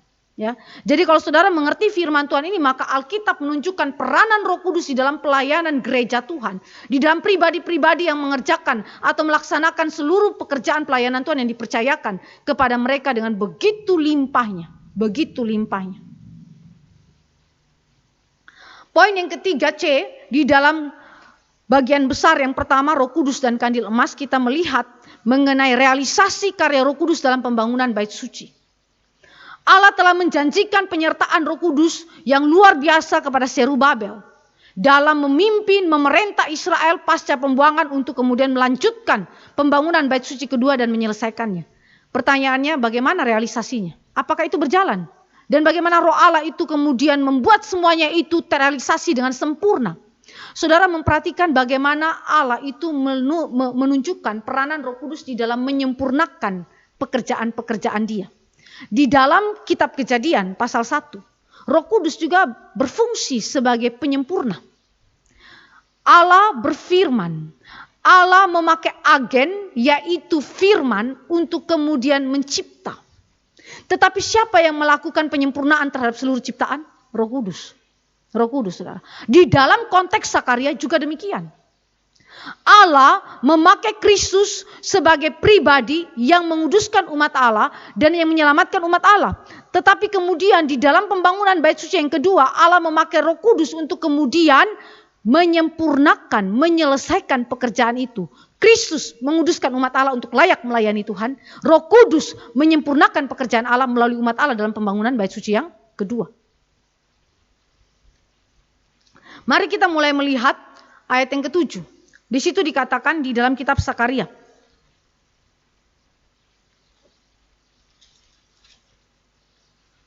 Siapakah engkau gunung yang besar? Di depan Zerubabel engkau menjadi tanah rata. Ia akan mengangkat batu utama sedang orang bersorak, bagus, bagus sekali batu itu. Gunung yang besar menjadi tanah rata. Ini adalah pekerjaan daripada Allah. Pekerjaan daripada Roh Kudus yang memegang kendali secara universal. Saudara perhatikan, Dia adalah Tuhan pengendali secara universal. Bukan saja kepada bangsa Israel tetapi juga kepada bangsa-bangsa yang tidak mengenal Allah. Kita lihat ada tantangan yang dihadapi oleh orang Israel pasca pembuangan dalam pembangunan bait suci kedua dan termasuk yang dihadapi oleh Zerubabel dan juga Imam Besar Yosua. Apa saja tantangan itu? Tantangan itu meliputi 3 hal. Tantangan praktikal, politik, dan spiritual. Praktikal itu adalah mengacu kepada kurangnya keuangan untuk pembangunan bait suci kedua. Walaupun di dalam titah daripada Kores 16 tahun yang lampau, dia telah mengembalikan barang-barang emas dari perbendaharaan kuil yang ada di wilayah Babel, dikirim kembali kepada Yerusalem untuk pendirian bait suci yang kedua. Ya, itu adalah milik daripada bait suci yang pertama yang didirikan oleh Salomo, dan kemudian setelah ditaklukkan oleh Nebukadnezar, seluruh perbendaharaan daripada bait suci itu dibawa ke bait sucinya orang Babel, Nebukadnezar, ya. Dan kemudian pada zaman Kores itu dikembalikan ke Yerusalem melalui kembalinya ya orang-orang dalam gelombang pertama ke Yerusalem. Generasi pasca pembuangan termasuk Zerubabel. Jadi mereka mengalami kekurangan keuangan untuk pembangunan bait suci. Dari mana kita tahu? Mari kita lihat Hagai 1 ayat 5 dan beberapa ayat yang menunjukkan bahwa memang mereka miskin dan mereka tidak punya uang untuk kemudian bangun bait suci yang kedua. Kita lihat Hagai pasal 1 ayat 5 sampai ayat yang ke-6. Oleh sebab itu beginilah firman Tuhan semesta alam, perhatikanlah keadaanmu. Kamu menabur banyak tetapi membawa pulang hasil sedikit. Kamu makan tetapi tidak sampai kenyang. Kamu minum tetapi tidak sampai puas. Kamu berpakaian tetapi badanmu tidak sampai panas. Dan orang yang bekerja untuk upah, ia bekerja untuk upah yang ditaruh di dalam pundi-pundi yang berlobang. Artinya nggak punya hasil. Berlobang jadi habis, keluar kembali, ya. Lalu ayat yang ke-9 sampai ayat yang ke-11. Kamu mengharapkan banyak tetapi hasilnya sedikit, dan ketika kamu membawanya ke rumah, aku menghembuskannya. Sudah ada hasil sedikit, bawa pulang ke rumah, Tuhan Allah hembuskan. Artinya kamu gak dapat apa-apa. Oleh karena apa? Kata Tuhan, demikianlah firman Tuhan semesta alam. Oleh karena rumahku yang tetap menjadi reruntuhan, sedang kamu masing-masing sibuk dengan urusan rumahnya sendiri. Itulah sebabnya langit menahan embunnya dan bumi menahan hasilnya. terjadi kekeringan di sana ya. Terjadi kekeringan, ayat yang 11. Aku memanggil kekeringan datang ke atas negeri, ke atas gunung-gunung, ke atas gandum, ke atas anggur, ke atas minyak, ke atas segala yang dihasilkan tanah, ke atas manusia dan hewan, dan ke atas segala hasil usaha. Kenapa? Karena mengabaikan pembangunan bait suci yang kedua selama 16 tahun. Maka Tuhan menurunkan penghakiman dia dengan memberikan kekeringan. Mereka tidak punya apa-apa untuk membangun bait suci kedua. Kalaupun mereka menabur dapat sedikit, bawa pulang ke rumah Tuhan hembuskan. Kalau mereka simpan pundi-pundi pun pundi-pundinya disimpan ke dalam tempat yang berlobang, habis juga. Begitu ya. Jadi itu berarti cara Tuhan untuk memberikan penghukuman dan peringatan yang keras kepada Israel supaya perhatikan rumah Tuhan. Jangan hanya sibuk urusan rumah sendiri tetapi tidak perhatikan rumah Tuhan ya. Jadi Allah menghukum, dan dengan demikian saudara, di dalam keadaan itu Allah memerintahkan Israel melalui Nabi Sakaria dan bangkitkan Zerubabel dan imam besar Yosua bangun bait suci yang kedua. Masalahnya Israel bisa berkata, kami gak punya duit, kami gak punya uang untuk bangun bait suci yang kedua. Tuhan bilang, Roh Allah yang akan mengerjakannya, bukan kamu. Ya, tetapi dengan Rohku, firman Tuhan, firman Tuhan. Mari kita lihat bagaimana Tuhan itu nanti kemudian menyelesaikan masalah praktikal. Masalah yang kedua adalah masalah politik. Masalah politik adalah terjadinya perlawanan daripada para pemimpin di sebelah barat sungai Efrat, yakni dari Samaria. Saudara baca di dalam Esra 4 ayat 7 sampai 10, Esra 5 ayat 3 sampai 7. Ya, di zaman Artasasta mereka kirim surat, mereka komplain terhadap pembangunan. Di zaman Darius Agung mereka juga komplain. Ya, mereka bertanya, siapa? Otoritas siapa yang memerintahkan kamu untuk kemudian menjalankan pembangunan bait suci yang kedua ini? Ya, jadi kalau saudara membaca di dalam teks Esra, mari kita lihat sebentar di dalam Esra 4 ayat yang ke-7 sampai ayat yang ke-10. Pada zaman Artasasta ditulislah surat oleh Bislam, Mitredat dan Tabel serta rekan-rekannya yang lain kepada Artasasta raja negeri Persia. Naskah surat itu ditulis dalam bahasa Aram dengan terjemahannya. Dalam bahasa Aram, Rehum bupati dan Simsai panitera telah menulis surat terhadap Yerusalem kepada Raja Artasasta yang isinya sebagai berikut.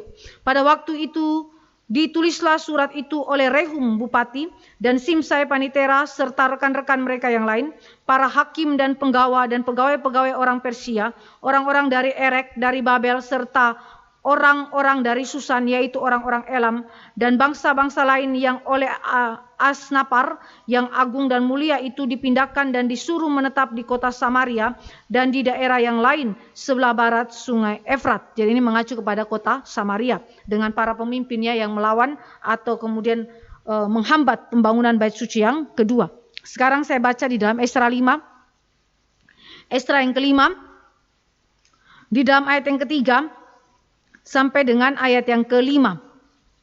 Tetapi pada waktu itu juga datanglah kepada mereka Tatnai, bupati daerah sebelah barat sungai Efrat, yaitu sekali lagi mengacu kepada Samaria, bersama-sama dengan Shetar, Bosnai, dan rekan-rekan mereka, dan beginilah katanya kepada mereka, siapakah yang memberi perintah kepadamu untuk membangun rumah ini dan menyelesaikan tembok ini? Lalu katanya pula kepada mereka, siapakah nama-nama orang yang mendirikan bangunan ini? Tetapi mata Allah mengamat-amati para tua-tua orang Yahudi sehingga mereka tidak dipaksa berhenti oleh orang-orang itu sampai ada berita diterima oleh Darius dan kemudian dikirim kembali surat jawaban mengenai hal itu.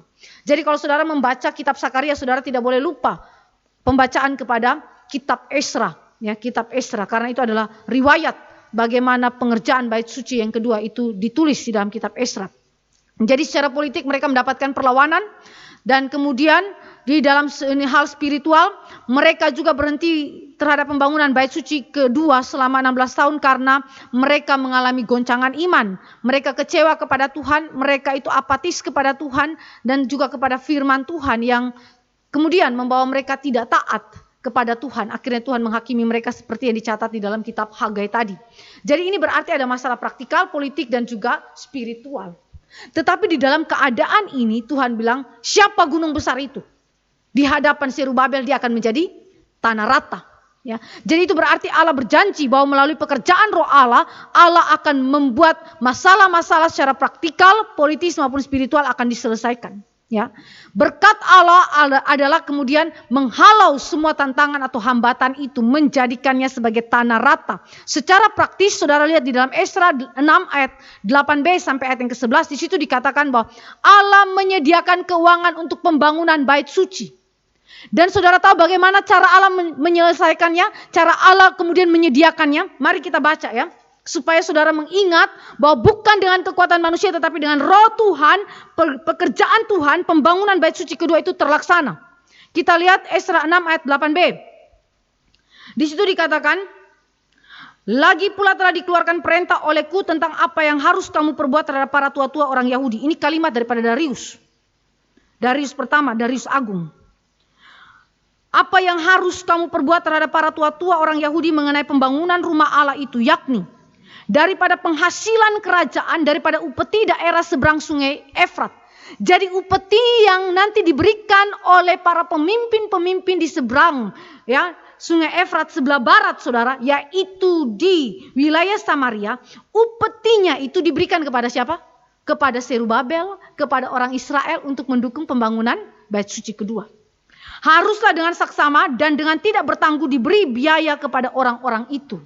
Ya, jadi keuangannya didukung. Ya, dari mana? Dari penghasilan kerajaan, yaitu upeti. Upeti dari mana? Dari orang Samaria. Orang Samaria yang mana? Yang melawan, yang kemudian menghambat pembangunan bait suci yang kedua. Saudara perhatikan di dalam ayat selanjutnya, ayat yang ke-9. Dan apa yang diperlukan yakni lembu jantan muda, domba jantan, anak domba untuk korban bakaran bagi Allah semesta langit, juga gandum, garam, anggur, dan minyak menurut petunjuk para imam yang di Yerusalem. Semuanya itu harus diberikan kepada mereka hari demi hari tanpa kelalaian. Perhatikan, hari demi hari tanpa kelalaian. Supaya mereka selalu mempersembahkan korban yang menyenangkan kepada Allah semesta langit dan mendoakan raja serta anak-anaknya. Saudara, bagaimana pekerjaan Roh Kudus? Roh Kudus adalah pribadi yang berdaulat secara universal. Dia mengendalikan hati raja. Dan hati raja yang dikendalikan adalah Raja Darius. Raja Darius menetapkan bahwa upeti orang Samaria yang melawan Israel sekarang dipakai untuk apa? Membangun bait suci yang kedua dan menyediakan seluruh biaya bagi korban-korban persembahan yang dibutuhkan oleh para imam dalam pembangunan bait suci kedua. Saudara yang dikasih oleh Tuhan Yesus Kristus unik bukan? Bagaimana Roh Kudus bekerja? Kekhawatiran Israel. Bagaimana kami bangun bait suci yang kedua? Kami gak punya uang. Tuhan siapkan uangnya. Yang kedua, secara politik, perlawanan diubahkan menjadi dukungan melalui titah Raja Darius. Ayat 6 sampai ayat yang ke-7 tadi. Dikatakan bahwa jangan sampai kamu lalaikan ya. Ayat yang ke-11 dikatakan di dalam Esra yang ke-6. Selanjutnya telah dikeluarkan perintah olehku supaya setiap orang yang melanggar keputusan ini akan dicabut sebatang tiang dari rumahnya untuk menyulakannya pada ujung tiang itu dan supaya rumahnya dijadikan reruntuhan oleh karena hal itu. Dibunuh mati. Hukumannya kalau melanggar perintah daripada Darius adalah hukuman mati. Saudara tahu ini adalah peraturan politik. Yang kemudian apa? Menghancurkan perlawanan. Allah ubah perlawanan menjadi apa? Dukungan total kepada pembangunan bait suci. Ini yang disebut dengan menjadikan tanah rata. Gunung yang besar itu dibuat Tuhan dibuat Tuhan atau menjadikannya sebagai tanah yang rata. Yang ketiga, secara spiritual. Tuhan membangkitkan Nabi Hagai dan Sakaria untuk menghibur umat Allah. Menguatkan iman umat Allah untuk taat kepada kehendak Allah dalam pembangunan bait suci kedua. Dan yang kedua, bagaimana dia kemudian mengerjakan pembaharuan spiritual dalam hidup orang percaya. Dia membangkitkan Bupati Zerubabel dan Imam Besar Yosua untuk memimpin dan menyelesaikan pembangunan bait suci yang kedua. Ketika umat Allah menjadi lemah, Allah bangkitkan hamba-hamba Tuhan. Untuk apa? Bersuara firman Allah. Kadang saudara dan saya itu meremehkan kehadiran daripada hamba Tuhan. Tetapi di hadapan Allah, hamba-hamba Tuhan adalah utusan-utusan Allah, pembawa kabar baik yang menjadi alat di tangan Tuhan untuk apa? Memperkuat iman daripada umat Allah. Yang sedang letih lesu, yang lemah, dan bahkan sedang dalam ketidaktaatan kepada Tuhan. Tuhan utus hamba-hamba Tuhan untuk apa? Bangkitkan iman daripada umat Allah. Kalau umat Allah sedang letih lesu, sedang melawan dia, umat Allah ditegur oleh firman Allah supaya apa? Berpaling kembali kepada Allah dan tidak menjauh daripada Tuhan dan lakukan kehendak Allah. Dan Tuhan bahkan mempersiapkan anak-anak Tuhan yang terlibat dalam pelayanan. Mungkin jemaat Tuhan sudah tidak bisa mengerjakannya, tetapi ada pentolan-pentolan tokoh-tokoh tertentu yang Allah bangkitkan, yang terlihat sangat sederhana, yang terlihat hina, yang terlihat tidak punya arti apa-apa, yang dipandang rendah, tetapi Tuhan bangkitkan dia untuk apa? Mengerjakan pekerjaan Tuhan. Ya, saudara yang dikasih oleh Tuhan Yesus Kristus, ini adalah cara Tuhan. Cara Tuhan untuk kemudian menunjukkan gunung yang besar itu di hadapan Zerubabel menjadi tanah rata. Pertanyaannya adalah, saudara percaya tidak kepada pekerjaan Roh Kudus? Roh Kudus adalah pribadi yang bekerja yang hampir saudara itu tidak bisa lihat, ya, tidak bisa lihat secara faktual. Kalau Kristus saudara bisa mendapatkan gambaran yang sangat jelas di dalam histori sejarah karena dia datang ke dalam sejarah mati di atas kayu salib, ya. Tetapi Roh Kudus itu pekerjaannya itu tersembunyi, tidak terlihat. Seperti angin saudara merasakannya tetapi saudara nggak lihat angin itu. Tetapi itulah pekerjaan dia. Dia berdaulat secara universal dan mengubah jiwa manusia. Ya, orang yang melawan Tuhan diubah menjadi orang yang tunduk kepada Tuhan. Terpaksa tunduk karena apa? Karena otoritas daripada Raja Darius. Dan siapa pegang hati raja? Amsal berkata, hati raja ada di dalam tangan Allah. Allah yang ubah hati raja. Jadi itu berarti waktu saudara membangun bait suci, membangun gereja Tuhan, jangan khawatir jika secara politik saudara dihambat. Jika secara politik saudara itu kemudian berhadapan dengan undang-undang yang di belakangnya motivasinya untuk menghambat pendirian gereja. Kenapa? Karena Tuhan menyertai saudara. Siapa yang berpihak kepada saudara itu penting, bukan manusia, tetapi Tuhan berpihak. Jika Tuhan berpihak, dia yang akan berdiri di depan saudara dan meratakan gunung besar itu menjadi tanah rata. Saudara yang dikasih oleh Tuhan Yesus Kristus, bagaimanakah realisasi karya Roh Kudus dalam pembangunan bait suci? Pertama tadi kita lihat gunung yang besar menjadi tanah rata. Yang kedua, dia mengatakan di dalam ayat yang ke-10 firman Tuhan, tangan Serubabel telah meletakkan dasar bait suci dan akan menyelesaikannya. Peristiwa-peristiwa itu yang kecil, yang dihina. Ya, saudara, ini yang saya katakan, Serubabel adalah seorang yang insignifikan. Orang yang tidak kemudian memiliki andil yang besar. Ya, orang yang secara kasat mata terlihat biasa-biasa saja. Tetapi yang insignifikan ini, orang yang tidak terlihat signifikan ini justru dipakai Allah untuk menyatakan kemuliaan Allah yang besar. Mari kita lihat bagaimana Allah bekerja melalui Serubabel. Ketika Serubabel menyelesaikan pembangunan bait suci kedua, saudara baca di dalam Esra pasal 6 ayat 13 sampai dengan ayat yang ke-22 mengenai pekerjaan selesai pentabisan rumah Allah dan hari raya Paskah yang pertama. Itu adalah hasil daripada pekerjaan Serubabel. Ada respon yang positif yang ditunjukkan di dalam kitab Sakaria, di mana orang-orang yang melihat akan pendirian bait suci kedua, mereka bersyukur sekali kepada Tuhan dan mereka memohon berkat Allah atas bait suci yang sudah selesai dibangun itu dengan berkata, bagus, bagus sekali batu itu. Grace, grace, ya. Kata bagus itu ada pakai kata grace, ya, mengacu kepada kasih karunia Allah yang begitu besar. Mereka melihat akan pekerjaan Allah yang besar sekali di dalam kehidupan daripada umat Allah pasca pembuangan dengan berdirinya bait suci yang kedua. Lalu di dalam pasal 4 ayat 9b, ketika bait suci yang kedua itu terselesaikan, maka konfirmasi atas keabsahan jabatan dan berita daripada Nabi Hagai dan juga Sakaria. Di dalam Esra 5 ayat 1 dikatakan bahwa kedua nabi ini adalah nabi yang dibangkitkan Tuhan untuk mendampingi Yosua dan Serubabel dalam pembangunan bait suci yang kedua. Sampai dengan selesai. Maka untuk menunjukkan bahwa dua nabi ini sungguh diutus oleh Allah, di dalam pasal 4 ayat 9b daripada kitab Sakaria dikatakan bahwa bait suci kedua pasti selesai. Pasti selesai. Saudara ingat, pekerjaan Roh Kudus adalah menyempurnakan kehendak kekal Allah. Dan penyempurnaan itu terlihat dalam apa? Penyelesaian pembangunan bait suci kedua yang sudah tertunda 16 tahun. Diselesaikan dan ditabiskan. Tetapi di sisi yang lain ada respon negatif terhadap pendirian bait suci yang kedua ini. Di dalam Sakaria ayat yang ke-10. Di situ dikatakan, sebab siapa yang memandang hina hari peristiwa-peristiwa yang kecil, mereka akan bersukaria melihat batu pilihan di tangan Serubabel. Ada orang-orang yang memandang hina peristiwa-peristiwa yang kecil, yaitu pembangunan bait suci yang kedua. Kenapa? Karena mereka memandang bait suci yang kedua itu lebih kecil. Ya, lebih kecil ukurannya dibandingkan dengan bait sucinya Salomo. Kurang semaraknya, kurang keindahannya, sehingga mereka mencibir, menghina. Ya, apa artinya? Itu cuma kecil, pekerjaan kecil itu. Tidak sebanding dengan pekerjaan daripada Salomo. Sampai jalannya saja, jalan bait suci, ruang suci dan ruang Maha Kudus terbuat dari emas. Emas, saudara. Dinding-dinding emas. Siapa di antara kita yang jalan di atas emas, saudara?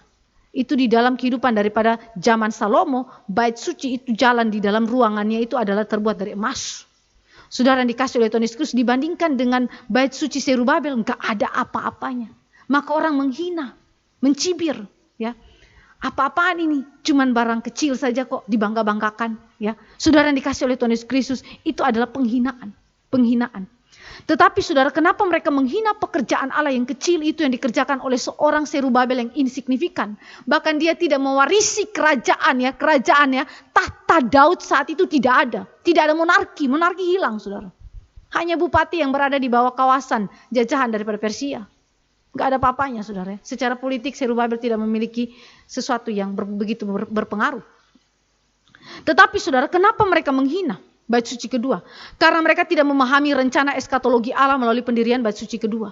Ini sesuatu yang sangat penting.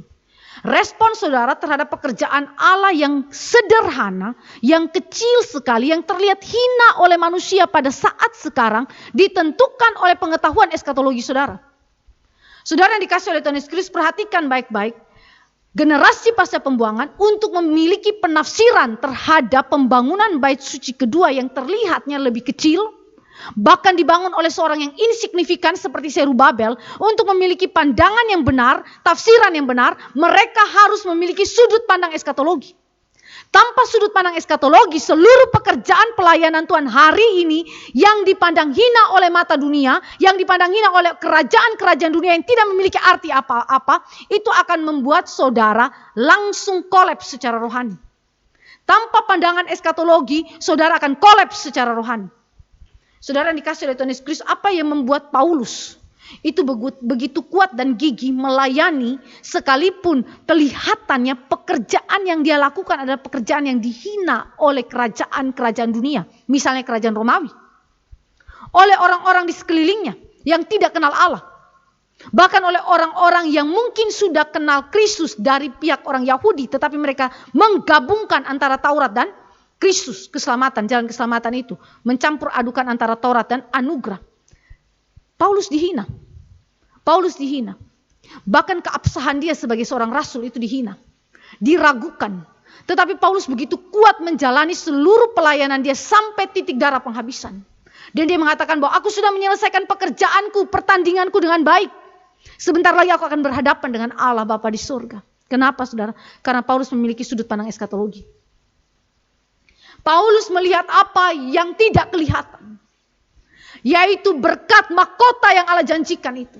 Tetapi bukan cuma mahkota apa yang Allah janjikan, apa yang tidak kelihatan, tetapi siapa yang tidak kelihatan. Yaitu Kristus, pribadi yang dia layani itu. Yang satu saat nanti dia akan jumpa setelah dia mati. Dan sekarang dia telah berjumpa dengan Allah. Sebagaimana yang dikatakan di dalam 1 Korintus 13 ayat 13. Tinggal iman, pengharapan, dan kasih. Dan nanti semuanya itu dipenuhi ketika mereka berjumpa muka dengan Allah. Karena apa? Karena ada sudut pandang eskatologi yang melihat apa yang tidak kelihatan dan siapa yang tidak kelihatan. Apa berkaitan dengan upah yang Allah siapkan di dalam kekekalan, dan siapa berkaitan dengan pribadi Allah yang sesungguhnya adalah upah tertinggi yang tidak dapat dibandingkan dengan upah-upah lainnya. Dia adalah upah terbaik yang saudara dan saya miliki, pribadi Allah. Maka saudara yang dikasih oleh Tuhan Yesus Kristus respon negatif. Itu karena apa? Karena interpretasi yang mereka pakai bukan interpretasi dari sudut pandang eskatologi. Itu menyebabkan mereka kolaps secara rohani dan akhirnya menyebabkan respon yang tidak bersesuaian dengan kehendak Allah. Saudara yang dikasih oleh Tuhan Yesus Kristus, mari kita lihat karya Allah melalui Roh Kudus di dalam perkara-perkara yang kecil. Sesungguhnya di belakang itu menghasilkan perkara-perkara yang sungguh amat besar, yang melampaui pikiran daripada orang-orang Israel yang baru pulang dari pembuangan. Mari kita lihat cara kerja Allah ini dibicarakan di dalam Matius 13 ayat 31 sampai 33. Kita baca sebentar kalimat daripada Tuhan Yesus. Matius 13 ayat 31 sampai ayat yang ke-33. Saya bacakan bagi kita semua perumpamaan tentang biji sesawi dan ragi. Yesus membentangkan suatu perumpamaan lain lagi kepada mereka, katanya, hal kerajaan sorga itu seumpama biji sesawi yang diambil dan ditaburkan orang di ladangnya. Memang biji itu yang paling kecil dari segala jenis benih. Tetapi apabila sudah tumbuh, sesawi itu lebih besar daripada sayuran yang lain. Bahkan menjadi pohon, sehingga burung-burung di udara datang bersarang pada cabang-cabangnya. Dan ia menceritakan perumpamaan ini juga kepada mereka. Hal kerajaan sorga itu seumpama ragi yang diambil seorang perempuan dan diadukkan ke dalam tepung terigu 3 sukat sampai kamir seluruhnya. Mari kita lihat apa yang dimaksudkan oleh Tuhan Yesus. Lalu kita bandingkan dengan pekerjaan Zerubabel yang terlihatnya hina. Biji sesawi sebagaimana yang dikatakan oleh Tuhan Yesus adalah biji yang paling kecil dari segala jenis benih yang merupakan benih sayur-sayuran. Ya. Dia nanti suatu waktu tumbuh menjadi pohon yang lebih besar daripada sayuran yang lain. Ya. Saudara tahu berapa tingginya kira-kira sampai burung-burung bisa bertengger di situ? Kira-kira 2,4 sampai 3,7 meter tingginya. Berarti besar sekali bukan? Dari biji yang kecil sekali, yang paling kecil di antara biji-biji sayuran yang lain, justru menghasilkan pohon yang besar dengan ketinggian 2,4 sampai 3,7 meter. Tempat di mana burung-burung bertengger di situ juga. Jadi saudara ini membicarakan mengenai apa? Pekerjaan Allah yang kelihatannya hina, ya, yang kelihatannya kecil sekali, tetapi memiliki dampak yang sangat besar bahkan memberkati burung-burung, ya, memberkati dunia ini, memberkati bangsa-bangsa yang lain. Ragi dalam pandangan Yahudi adalah berkonotasi negatif karena tidak boleh ada di dalam makanan, ya, khususnya di dalam hari raya yang ditetapkan oleh Allah, berkonotasi negatif dan bahkan Paulus memakai ragi untuk menggambarkan dosa. Tetapi di dalam konteks ini Yesus memakainya di dalam konotasi yang positif, ya, untuk menunjukkan mengenai pekerjaan Allah dalam mendirikan kerajaan Allah di dunia yang terjadi secara diam-diam. Waktu ragi mengkamirkan adonan, saudara tidak bisa mengamati bagaimana dia mengkamirkan. Itu terjadi secara tersembunyi, secara rahasia, secara diam-diam. Roh Allah bekerja, saudara. Ini adalah menunjukkan pekerjaan roh Allah yang terjadi secara diam-diam, mengkamirkan seluruh adonan. Saudara tidak lihat bagaimana proses pengkamiran itu terjadi. Yang saudara lihat adalah adonan itu menjadi kamir, ya, sudah kemudian menjadi besar, ya. Saudara lihat di situ dikatakan oleh Yesus Kristus, diadukan ke dalam tepung terigu 3 sukat sampai kamir seluruhnya. 3 sukat, saudara tahu 3 sukat itu kira-kira berapa liter? 39 liter. Banyak bukan? 3 sukat sama dengan 39 liter yang bisa menghasilkan roti untuk ratusan orang makan. Dari apa? Dari ragi yang kecil itu. Ragi yang sedikit itu yang mengkamirkan dengan cara yang tak kelihatan. Itu adalah cara kerja Tuhan. Cara kerja Tuhan. Di dalam tulisan daripada Rasul Paulus mengatakan, Allah seringkali bekerja dengan cara apa? Membangkitkan orang-orang yang hina, orang-orang yang dianggap bodoh, orang-orang yang hina di hadapan manusia. Untuk apa? Mempermalukan mereka yang sombong, mereka yang bermegah hati. Tuhan memakai mereka yang hina, mereka yang insignifikan untuk mengerjakan pekerjaan-pekerjaan besar bagi Tuhan. Walaupun pada waktu awal, permulaan mereka memulai, itu adalah sesuatu yang sangat kecil. Saudara yang dikasih oleh Tuhan Yesus Kristus, pekerjaan Roh Kudus memulai daripada perkara-perkara yang kecil tetapi menghasilkan perkara-perkara yang sungguh amat besar melampaui pikiran daripada orang-orang yang ada pada zaman itu. Di sini saudara dan saya melihat mengenai Allah sedang mendirikan kerajaannya di dunia melalui kemuliaan dan pemerintahannya yang dinyatakan secara simbolik melalui pendirian bait suci kedua. Ini yang saya bilang aspek eskatologi daripada bait suci itu tidak dimiliki oleh orang-orang yang menghina. Karena mereka tidak melihat bahwa bait suci adalah simbol daripada kemuliaan Allah dan pemerintahannya secara simbolik yang ada di dalam dunia ini. Yang kedua, berbicara mengenai Allah sedang menggenapi perjanjiannya atas umatnya tentang berkat kehadirannya yang khusus di tengah umatnya. Dia adalah Sang Immanuel melalui kehadiran bait suci. Yang nanti kita akan lihat kepada Yesus Kristus.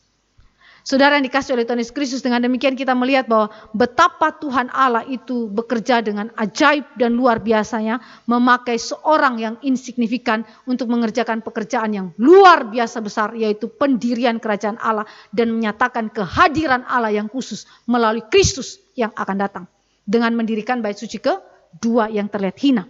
Dengan demikian saudara implikasinya bagi kehidupan kita sebagai umat Allah. Ketika Allah mempercayakan kepada kita pekerjaan-pekerjaan Tuhan. Sekalipun itu terhina, sekalipun itu terlihat tidak signifikan. Atau mungkin tidak nampak di hadapan manusia sebagai sesuatu yang mulia, yang layak dipuji ya, di hadapan manusia. Tetapi jika itu adalah kehendak Allah untuk saudara kerjakan, jangan saudara itu kemudian mundur. lakukan itu semua karena di balik itu ada maksud Tuhan yang besar yang bahkan melampaui daripada kerja keras saudara, melampaui daripada ekspektasi saudara, melampaui daripada pikiran dan bahkan doa-doa saudara. Ya. Ini adalah sesuatu yang sangat penting, aspek eskatologi, sudut pandang eskatologi memperkuat saudara untuk mengerjakan pekerjaan Allah. Bahkan hal-hal yang terlihatnya kehendak Allah atau pekerjaan Allah yang hina di hadapan manusia. Nah, saudara yang dikasih oleh Tuhan Yesus Kristus, poin besar yang kedua. Mari kita lihat, tadi Roh Kudus dan kandil emas. Sekarang poin besar yang kedua adalah kita melihat Roh Kudus dan Mesias. Roh Kudus dan Mesias. Ada beberapa poin yang akan kita lihat bagaimana pekerjaan Roh Kudus itu ternyata memiliki hubungan yang tidak dapat dipisahkan daripada kehadiran dan karya Kristus sebagai Mesias yang akan datang. Saudara, di dalam konsep perjanjian lama, Allah Tritunggal itu tidak pernah terlepas hubungan satu dengan yang lain di dalam pekerjaan-pekerjaan mereka. Bahkan mereka hadir secara bersama-sama, koeksisten ya. Itu begitu juga di dalam pekerjaan mereka, mereka selalu hadir dan bekerja saling terkait satu dengan yang lain. Terutama di dalam pekerjaan daripada Yesus Kristus, baik dalam perjanjian lama maupun perjanjian baru. Kristus dalam karya mesianiknya tidak pernah lepas daripada kehadiran dan karya Roh Kudus. Dua ini selalu berjalan bersama-sama, selalu terikat dan bekerja sama satu dengan lainnya. Mari kita mulai melihat 5 poin bagaimana Roh Kudus itu bekerja dalam kehidupan Kristus, Sang Mesias yang disimbolkan oleh Serubabel, pribadi yang insignifikan itu tetapi mengacu kepada pribadi yang luar biasa agungnya. Pertama, kita lihat Mesias adalah Raja Imam yang diurapi oleh Roh Kudus, yang ditunjukkan dengan 2 pohon zaitun, di mana kedua orang yang diurapi yang berdiri di dekat Tuhan seluruh bumi, yaitu jabatan Raja yang kemudian disandang oleh Serubabel dan jabatan imam yang disandang oleh Yosua yang mengacu kepada jabatan Kristus sebagai Raja Imam yang diurapi oleh Roh Kudus. Saudara baca di dalam pandangan daripada Willem van Gemeren, dia mengatakan bahwa Yosua sang imam besar melambangkan keefektifan kovenan, penebusan, pengampunan dan pemulihan dari Allah melalui Mesias yang akan datang, yaitu Yesus Kristus. Dan Serubabel adalah lambang bagi kesinambungan dinasti Daud dari zaman Mesianis yang akan datang, yang pelayanannya dipimpin dan dikuatkan oleh Roh Kudus dan kuasanya. Saudara memperhatikan, saya garis bawahi Serubabel sebagai lambang bagi kesinambungan dinasti Daud. Kenapa saudara? Karena di dalam zaman daripada Yoyakin sudah tidak ada lagi penerus lanjutan daripada monarki. Monarki selesai. Kerajaan Israel Selatan selesai di dalam pemerintahan daripada Raja Yoyakin. Dan di dalam Yeremia dikatakan bahwa keturunan daripada Yoyakin tidak akan menduduki tahta Daud. Tetapi kemudian Yeremia juga menubuatkan bahwa Tuhan akan memulihkan keturunan daripada dinasti Daud. Dan titik sambungnya itu adalah Serubabel. Kita lihat di dalam Matius pasal 1 ayat yang ke-11 sampai dengan ayat yang ke-16. Saya bacakan bagi kita sekalian. Yosia memperanakan Yekonya dan saudara-saudaranya yang pada waktu pembuangan ke Babel, sesudah pembuangan ke Babel, Yekonya memperanakan Sealtiel. Yekonya atau nama lainnya adalah Yoyakin. Yekonya memperanakan Sealtiel, Sealtiel memperanakan Serubabel. Di mana? Di Babel. Ya, di Babel. Serubabel memperanakan Abihud, Abihud memperanakan Eliakim, Eliakim memperanakan Azor, Azor memperanakan Zadok, Zadok memperanakan Akim, Akim memperanakan Eliud, Eliud memperanakan Eliasar, Eliasar memperanakan Matan, Matan memperanakan Yakub, Yakub memperanakan Yusuf suami Maria yang melahirkan Yesus yang disebut Kristus. Jadi titik kesinambungan dari putusnya dinasti Daud karena dosa, lalu Allah pulihkan dinasti Daud, itu adalah Serubabel. Maka Serubabel, orang yang insignifikan ini saudara, adalah tokoh utama sebagai penyambung progressive revelation daripada PL kepada PB terkait dengan dinasti Daud. Kalau dia tidak ada saudara, kalau dia tidak ada, siapa yang akan menyambungkan? Siapa yang akan menyambungkan dinasti Daud yang terputus oleh karena dosa itu kepada Kristus, Raja, Imam yang kemudian akan menyelamatkan umat Allah dari keturunan Daud? Tidak ada. Maka karena itu Serubabel menjadi orang yang begitu penting saudara ya. Karena dia menjadi titik sentral utama penyambung progressive revelation di antara perjanjian lama dan perjanjian baru di dalam aspek dinasti Daud. Pengurapan Roh Kudus atas Mesias yang akan datang adalah bersifat kekal. Nah saudara, kalau Zerubabel dan Yosua diurapi, tetapi kemudian mereka mati. Kristus yang akan datang, yang adalah tipologi daripada Zerubabel, raja imam, dan juga tipologi daripada Yosua itu saudara imam besar. Dia adalah pribadi yang diurapi oleh Roh Kudus dan bersifat kekal. Pengurapan itu bersifat kekal. Bersifat kekal. Kita lihat di dalam poin yang kedua. Bagaimana pengurapan daripada Roh Kudus itu terhadap Mesias yang akan datang, yang disimbolkan oleh Yosua maupun Zerubabel ini saudara, memiliki pengurapan Roh Kudus secara kekal. Saudara yang dikasih oleh Tuhan Yesus Kristus, kita lihat di dalam beberapa teks Alkitab yang menunjukkan bahwa memang Yesus Kristus adalah pribadi yang telah diurapi bahkan sebelum dia datang ke dalam dunia sebagai Mesias. Kita lihat dalam Yesaya. Yesaya adalah nabi pra-pembuangan yang telah menubuatkan kedatangan daripada Mesias, yaitu Yesus Kristus, berabad-abad yang lampau. Sebelum pembuangan itu terjadi, kita lihat Yesaya pasal yang ke-11 ayat 2.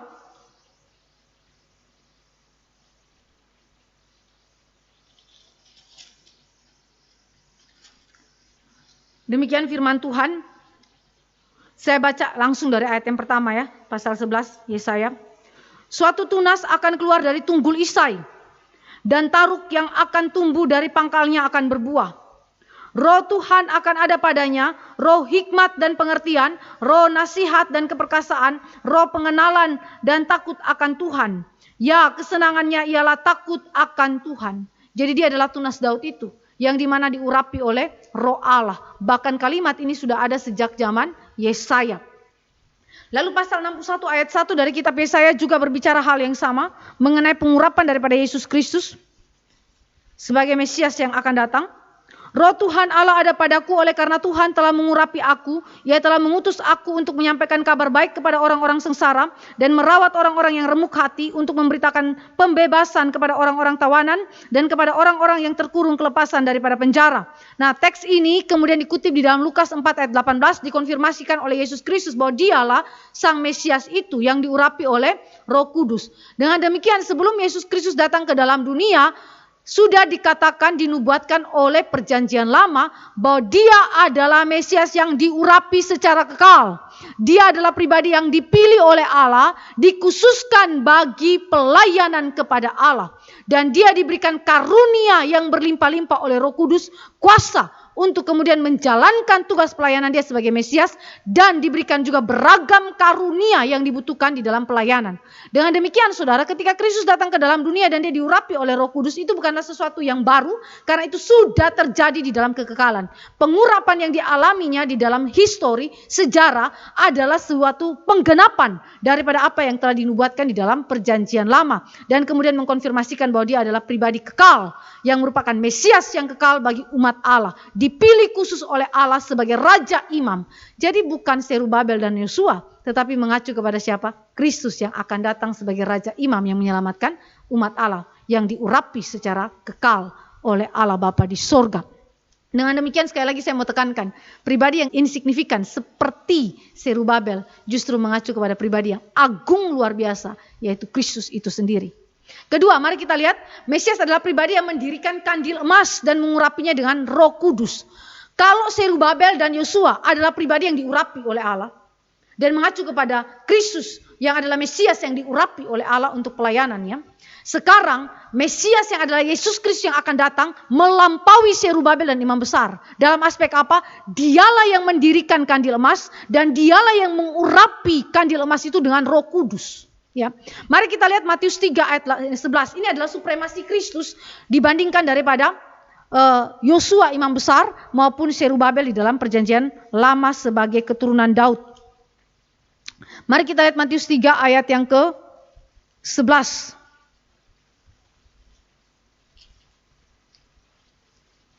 Demikian firman Tuhan.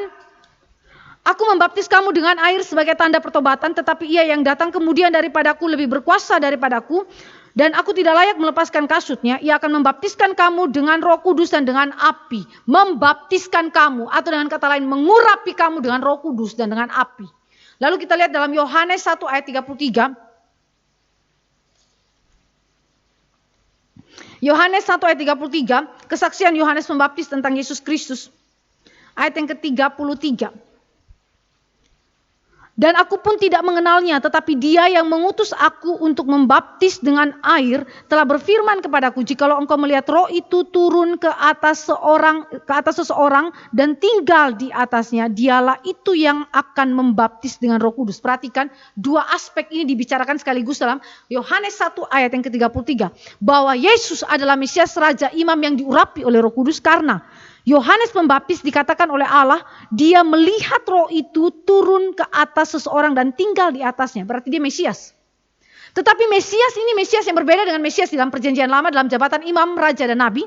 Karena apa? Dia memiliki supremasi yang melampaui itu. Dalam hal apa? Karena dia yang akan membaptis dengan Roh Kudus. Dan tidak ada lagi yang lain kecuali dia yang melakukan itu. Atau mengurapi umat Allah dengan Roh Kudus. Dengan kata lain, Mesias yaitu Yesus Kristus yang disimbolkan oleh Imam Besar Yosua dan juga Zerubabel adalah pribadi yang mendirikan kandil emas, yakni jemaat Allah, yakni umat Allah yang telah ditebusnya, dan mengurapi mereka dengan Roh Kudus. Sebagaimana Kristus sang kepala gereja diurapi oleh Roh Kudus, maka gereja tubuhnya yang didirikan oleh Yesus Kristus juga diurapi oleh Roh Kudus. Siapa yang mengurapi? Kristus. Saudara yang dikasih oleh Tuhan Yesus Kristus, di dalam Matius 16 ayat 18 dikatakan oleh Kristus ketika Petrus itu bersaksi tentang dia, siapakah dia? Mesias, anak Allah yang hidup. Lalu Yesus berkata, di atas pengakuan daripada Petrus ini, aku akan membangun jemaatku. Ya, artinya dia yang mendirikan kandil emas atau yang menyimbolkan jemaat Tuhan, gereja perjanjian baru. Ya, melalui karya internal Roh Kudus yang berfungsi sebagai saksi Kristus di dunia. Jadi gereja itu nanti kemudian bersaksi tentang Kristus di dunia. Bagaimana mereka itu kemudian didirikan? Caranya adalah Roh Kudus diutus untuk kemudian bekerja di dalam hati daripada umat pilihan Allah secara internal untuk kemudian menerapkan karya penyelamatan Kristus. Dan kemudian Mesias yang mengurapi gereja dengan Roh Allah ini memberikan kuasa dan beragam karunia melalui Roh Kudus bagi umatnya sebagai saksinya. Ya, jadi tadi dia mendirikan komunitas umat Allah, yaitu kandil emas itu yang disimbolkan dengan kandil emas, yaitu gereja perjanjian baru. Lalu kemudian dengan pengurapan Roh Kudus dia memberikan kuasa dan beragam karunia kepada umat Allah melalui Roh Kudus untuk menjalankan tugasnya sebagai saksi Kristus. Dalam Matius 28 ayat 19 sampai 20, Yesus memerintahkan umat Allah untuk bersaksi ya tentang Kristus. Ya, dan karyanya di dalam dunia ini. Dan bagaimana mereka melakukan itu? Setelah Roh Kudus dicurahkan ya pada waktu hari Pentakosta, disitulah gereja diurapi sebagai tubuh Kristus untuk menjalani tugas penting mereka sebagai saksi Allah, terang Kristus di tengah dunia untuk menyelamatkan orang yang berdosa. Ketiga, Roh Kudus dan Mesias berbicara mengenai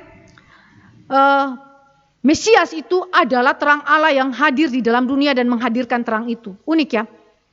Kalau umat Allah termasuk Zerubabel dan Yosua yang menjadi tipologi daripada Kristus yang akan datang bersaksi tentang terang dunia, Mesias itu yang adalah tipos daripada Zerubabel dan Yosua adalah terang Allah itu sendiri. Adalah terang Allah itu sendiri. Dan dia menghadirkan terang itu dengan cara apa? Dia berinkarnasi ke dalam dunia dan membawa terang itu ke dalam jiwa daripada umat yang telah jatuh dalam dosa melalui karya internal Roh Kudus. Saudara baca di dalam ayat-ayat referensi yang saya kemukakan di situ, dikatakan dengan jelas bahwa Yesus adalah terang dunia. Ya, Yesus adalah terang dunia dan dia menghadirkan terang itu, yaitu dirinya sendiri dan melalui karya Roh Kudus dia menerangi jiwa-jiwa yang berdosa yang ada dalam kegelapan untuk kemudian diselamatkan.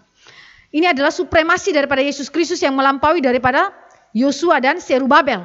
Keempat, Yesus Kristus sang Mesias yang akan datang adalah sang Immanuel yang disimbolkan oleh bait suci yang kedua. Ya, kalau bait suci yang kedua itu terlihat hina dan kecil, saudara, tetapi sebenarnya di dalam pandangan eskatologi ini adalah sesuatu yang sangat amat besar karena mengacu kepada Kristus itu sendiri yang adalah Immanuel, Matius 1 ayat 23, di mana Allah hadir di tengah-tengah umatnya, Allah menyertai umatnya, dan Kristus adalah anak tunggal Allah yang menyatakan kehadiran Allah yang khusus di tengah-tengah umat Allah. Jadi dengan demikian saudara dan saya melihat bahwa apa yang diungkapkan di dalam kitab Sakaria, bagaimana korelasi antara pekerjaan Kristus dan kehadiran serta karya Roh Kudus itu begitu sangat dekat, karena dia adalah pribadi yang menyatakan kehadiran Allah yang khusus di tengah-tengah umat Allah, ya, melalui inkarnasi tetapi juga melalui kehadiran Roh Kudus di dalam hidup umat Allah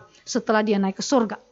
Kelima, saudara dan saya melihat bahwa Mesias adalah firman Allah, dia adalah inti dari seluruh kesaksian gereja.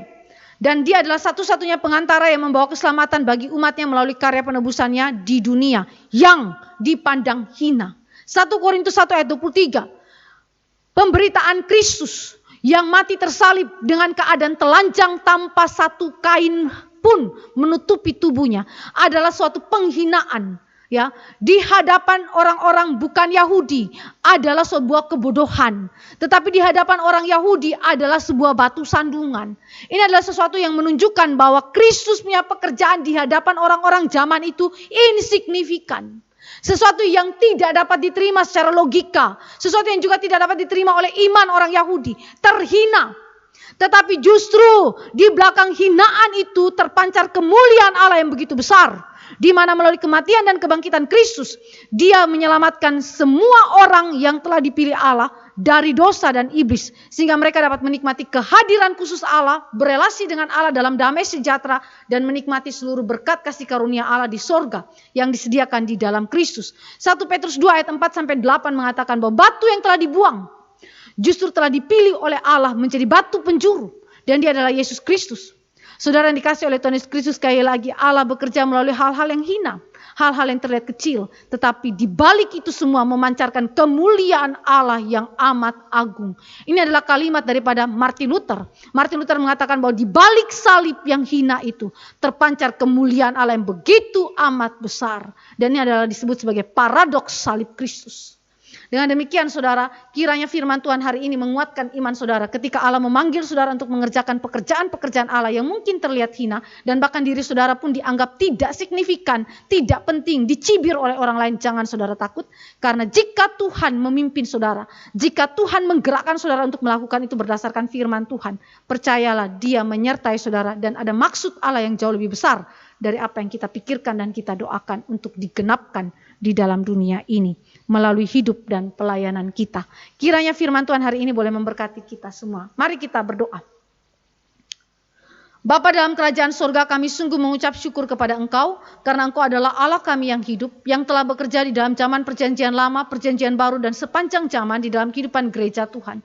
Kami bersyukur karena Engkau tidak saja hadir melalui kehadiran anak tunggal-Mu Yesus Kristus dalam kehidupan umat-Mu, tetapi Engkau mengutus Roh-Mu yang kudus. Yesus Kristus mengutus Roh-Nya yang kudus di dalam gereja Tuhan untuk kemudian menyatakan kehadiran Allah yang khusus di dalam hidup kami.